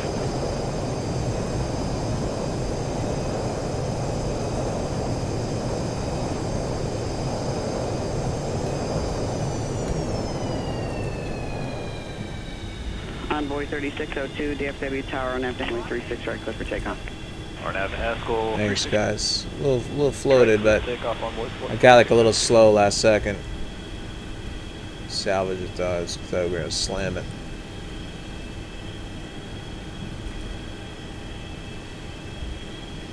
Well, welcome to Dallas-Fort Worth, everybody, where we believe in using all of the pavement.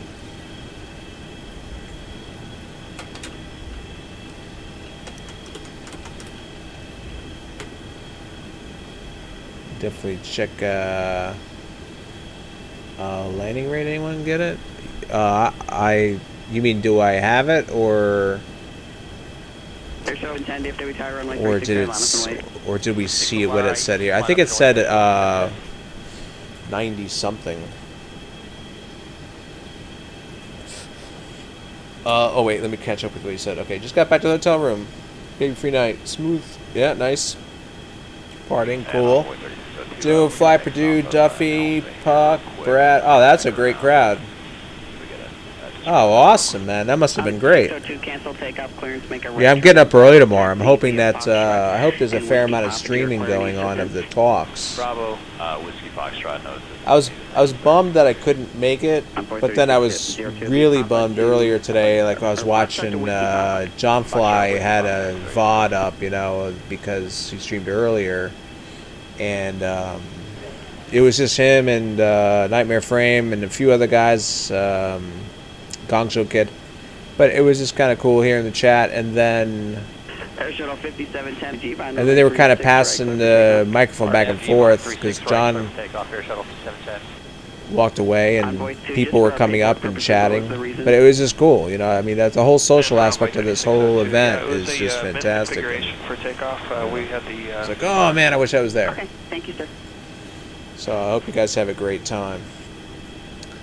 And I hope that we get to see some talks tomorrow via stream.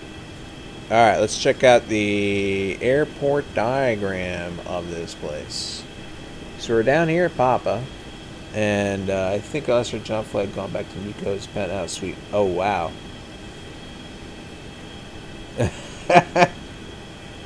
Oh, that would be... Oh, that's brutal.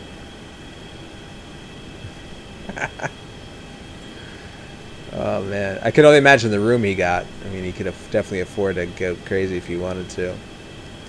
So I guess what we'll do is we'll come through Papa and Yankee, I guess this is. We'll cross over the runways and come on down to... Shuttle 5710, contact parts today. Over departure, Shuttle 5710. Now I'm guessing if they were taxiing out, they would be going... Well, they're probably... taking off on 3.5s. So yeah, we'll go down Juliet. I think this is Juliet.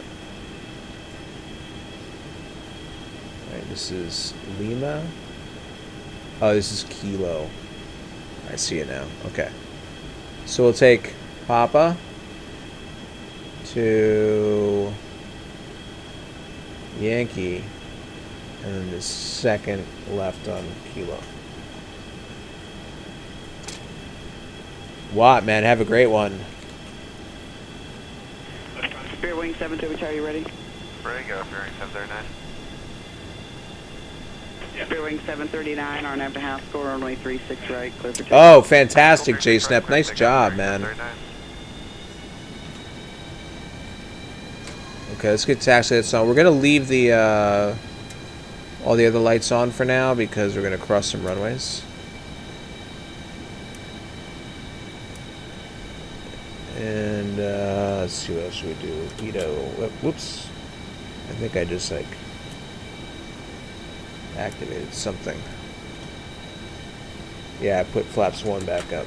Okay.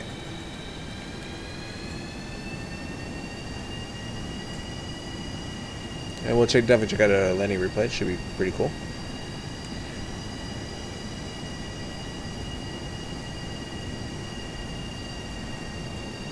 And tower envoy 3602. We're gonna be. So who's rooming with who, J-Snap? You guys you rooming with anybody? Flying solo. Holding short advise on way 3602. Oh wait, we're supposed to be making a right. I was about to make a left. Oh, check out the big ramp we gotta go up and over.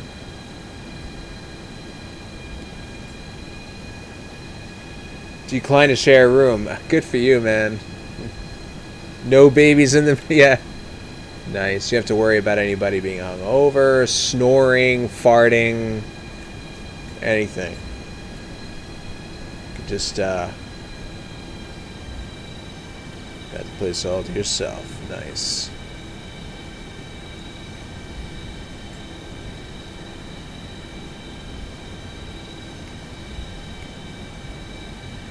All the... Yeah, you want to be able to fart.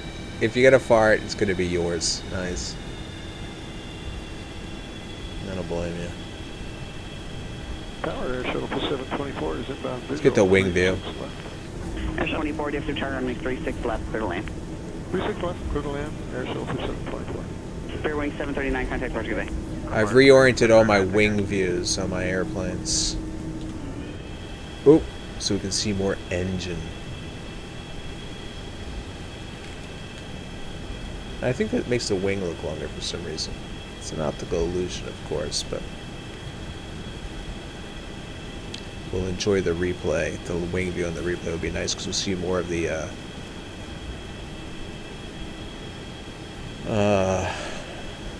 engine on reverse or deployment. Alright, let's get these lights off. We'll be good company employees. We don't want to waste light bulbs unnecessarily.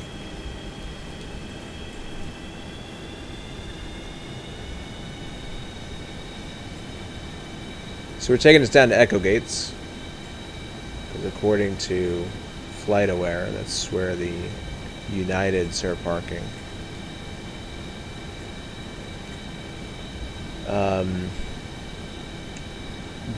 Dallas-Fort Worth is a American Airlines dominated airport. A bunch of Envoy stuff there. I was trying to find United flights into there and I had to scroll like 50 flights down and finally find a couple.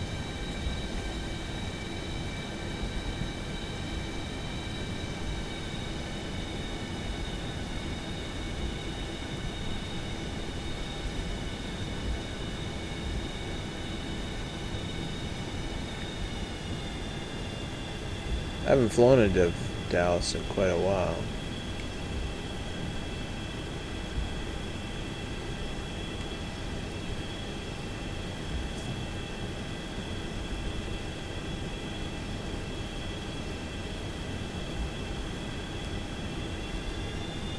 Should we do a V1 taxi?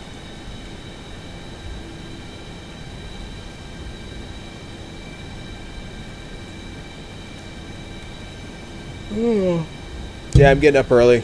I'm gonna get up at early for me on a Saturday. Get up like 7:45. Have some breakfast. Envoy 3319, DFW, are you ready?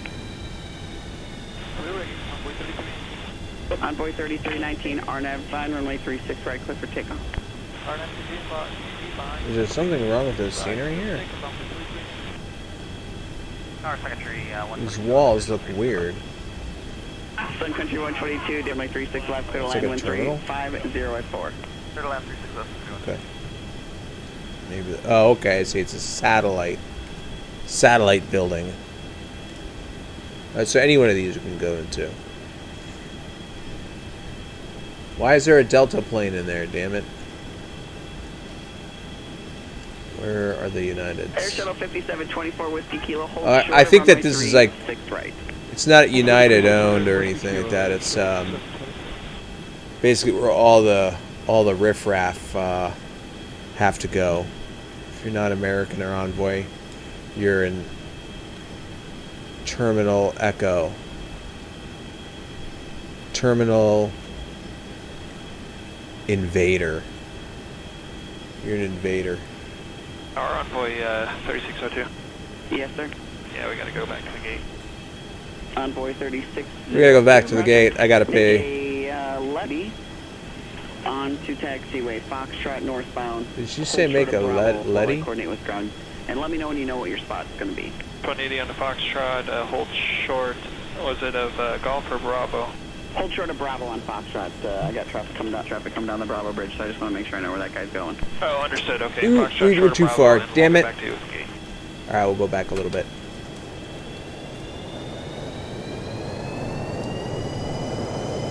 Air Shuttle 5724 Whiskey Kilo, cross 336 right, in contact ground 25. Cross 36 right, go to ground 25, Air Shuttle 5724. Forward tower, good evening. Region 0972, visual up at 367. All right. Envoy 3319, contact departure today. Okay, 3319. ABC Linus 3972, DFW Tower, runway 6 left, clear to land, wind 350 at 4. Clear to land, runway 36 left, region 3972. The auto gates are auto gating.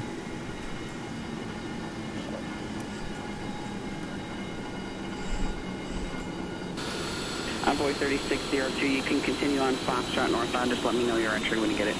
Continue on Foxtrot, Envoy 3602, record.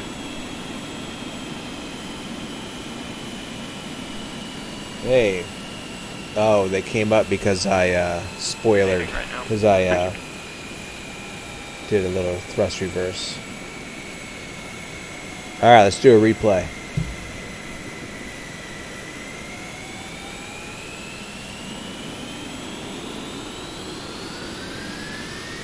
Verity, what's up, man? Oh my god, look what happened. We told them we wanted to do a... We told them we wanted to do a replay, and the airport objected. So they tried to kill us with a gate. That was not nice. Did you see that? That was violent. Yes. Yeah, oh yeah, I understand. Of course. You don't want to waste man hours on you know. Let's see what happened to the gate. Did it fix itself? Hey, look, it fixed itself. Self-repairing. I like that. Nice. 3602, we have a gate Bravo 24. They said traffic will advise on or something. But they didn't give you a spot for Envoy 3602? Not yet. Do you want us to talk to ground? Ground's not going to know either, so just stay with me. Just Yeah, stay with supervisor me. would like to have a word with you. I believe Please that see should him be at the taking desk. you into 105 or 107. Just see if they want you in there, or 110. Those would be the two most common places. Okay, we'll stay with you. We're checking on what the... Let's get rid of the X-Enviro because the shadows are porked at the moment. So we want our shadows for our replays. This looks like a nice spot to put it. You can see the plane was a little crooked because of the crosswind. But, well, that's what I'm calling it. Let's put it right about there. How do you like that? Yeah.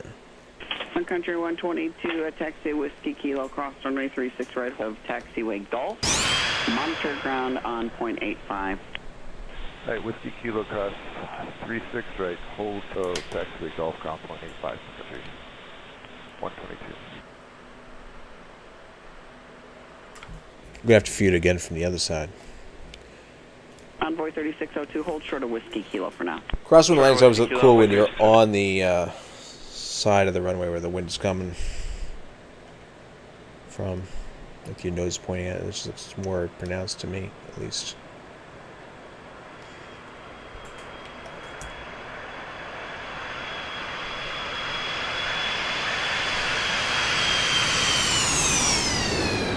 Ooh, we ballooned a little bit.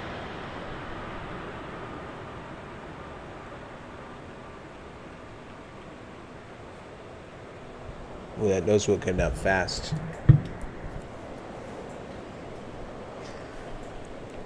We were a little fast on the nose wheel.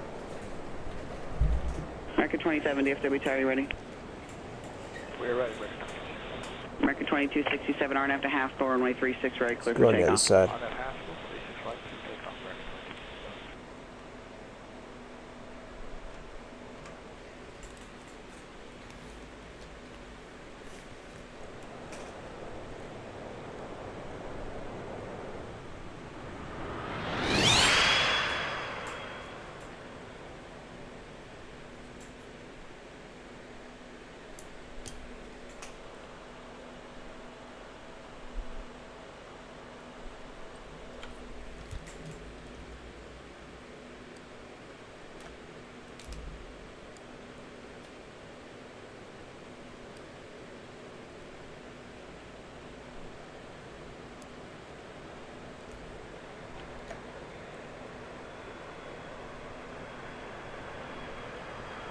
Envoy 3, we're going to spot 111.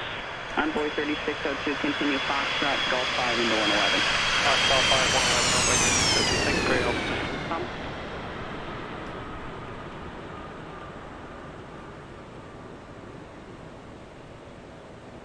ABC Airline is 3972. Turn right at the high speed, hold short of runway 36 right at Whiskey Kilo. For area 3972. ABC Airline is 3972, hold short of runway 36 right at These Whiskey are the Kilo. Mr. X trees. Nice, right?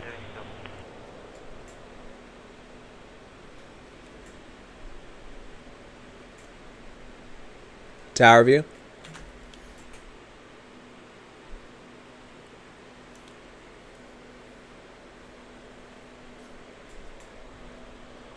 That tower's far away.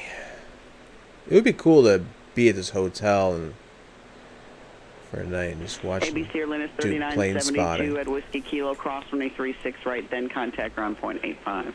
Here at Whiskey Kilo, we cross the runway 36 right and contact 1 to 185 feet. American 2267, contact Roger, good day. No departure, record 227. Thank you.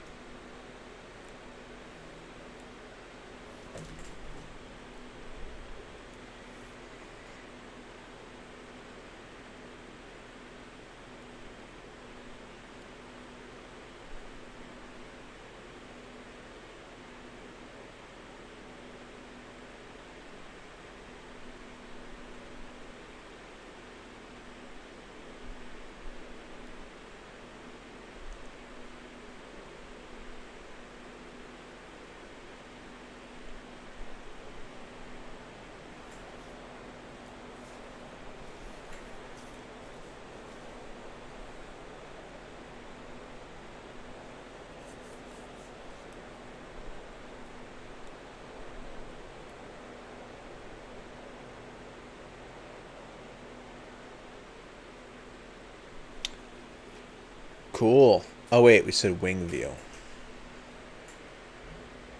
One more time.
Oh man, I just think that Fowler flaps, gotta love them.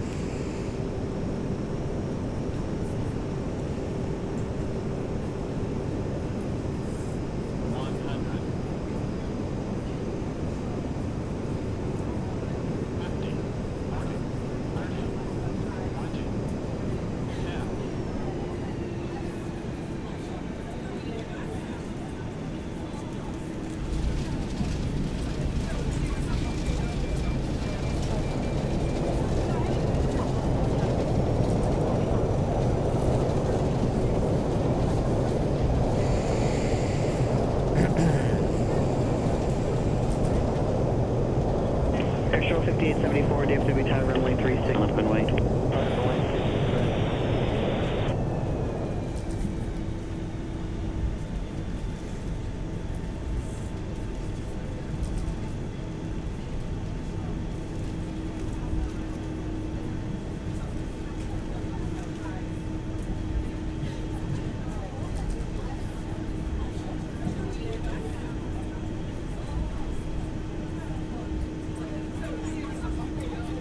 Airshore 5874 and at the G-bound, runway 36, right go.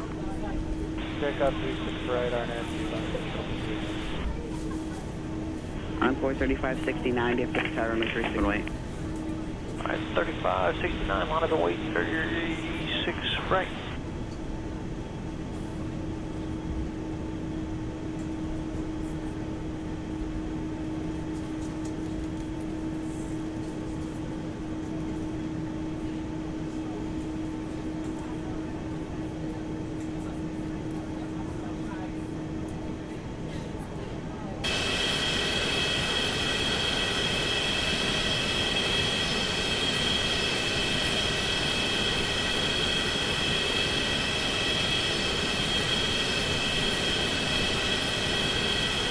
Uptime. Ooh.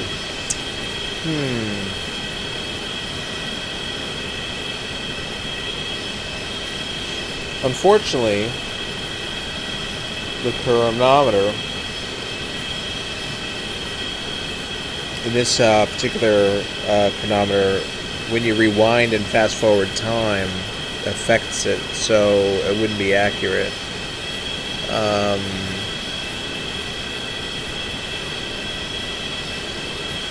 Stream time. Let me see something. It says that we're on the 4-hour mark right now. G-bound, runway 36, right, clear for takeoff. Clear for takeoff 36 right, G-bound on nav. So probably about 1632, DFW well, 36 right, line up and wait. time in the air. Let's take a look at the length of the actual flight, the amount of miles. So 877 nautical miles, and basically, so from wheels up to a touchdown, you know, at a probably, I think we're doing about 380 on the ground speed to somewhere around 400. I think we had some, we were dealing with some headwinds, crosswind and headwinds. So, you know, at least 2 hours of flying. 2.5 hours, maybe.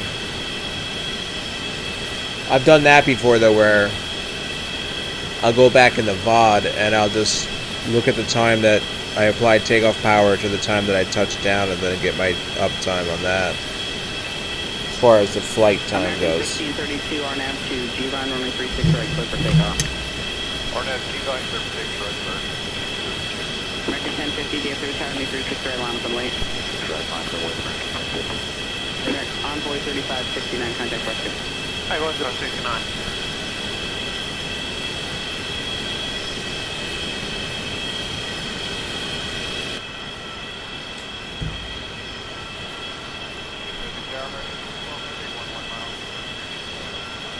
American 312 heavy, DFW Tower, runway 36 right. Yo, Grow Adler, man, what's happening?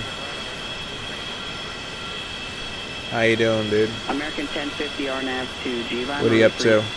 The Haskell, runway 36 right. Are you down in FlyJSim Expo by any chance? I didn't make it, unfortunately. American 2050, correction, American 2045, DFW Tower, runway 36 right, line up and wait.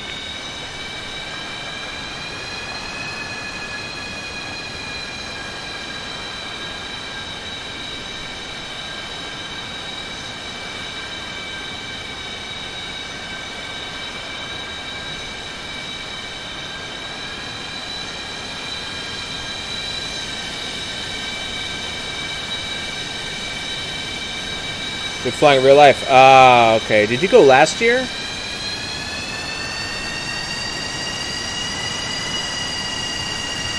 American 1632, contact Spark today. Good day.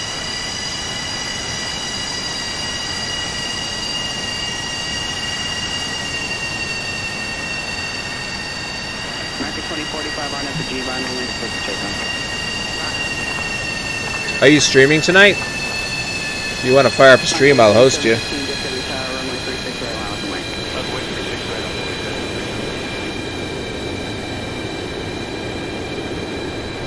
American 1050, contact the park. Good day.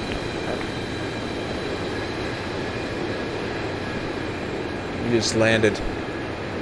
Flew from O'Hare. It was a nice flight. 1050, good day.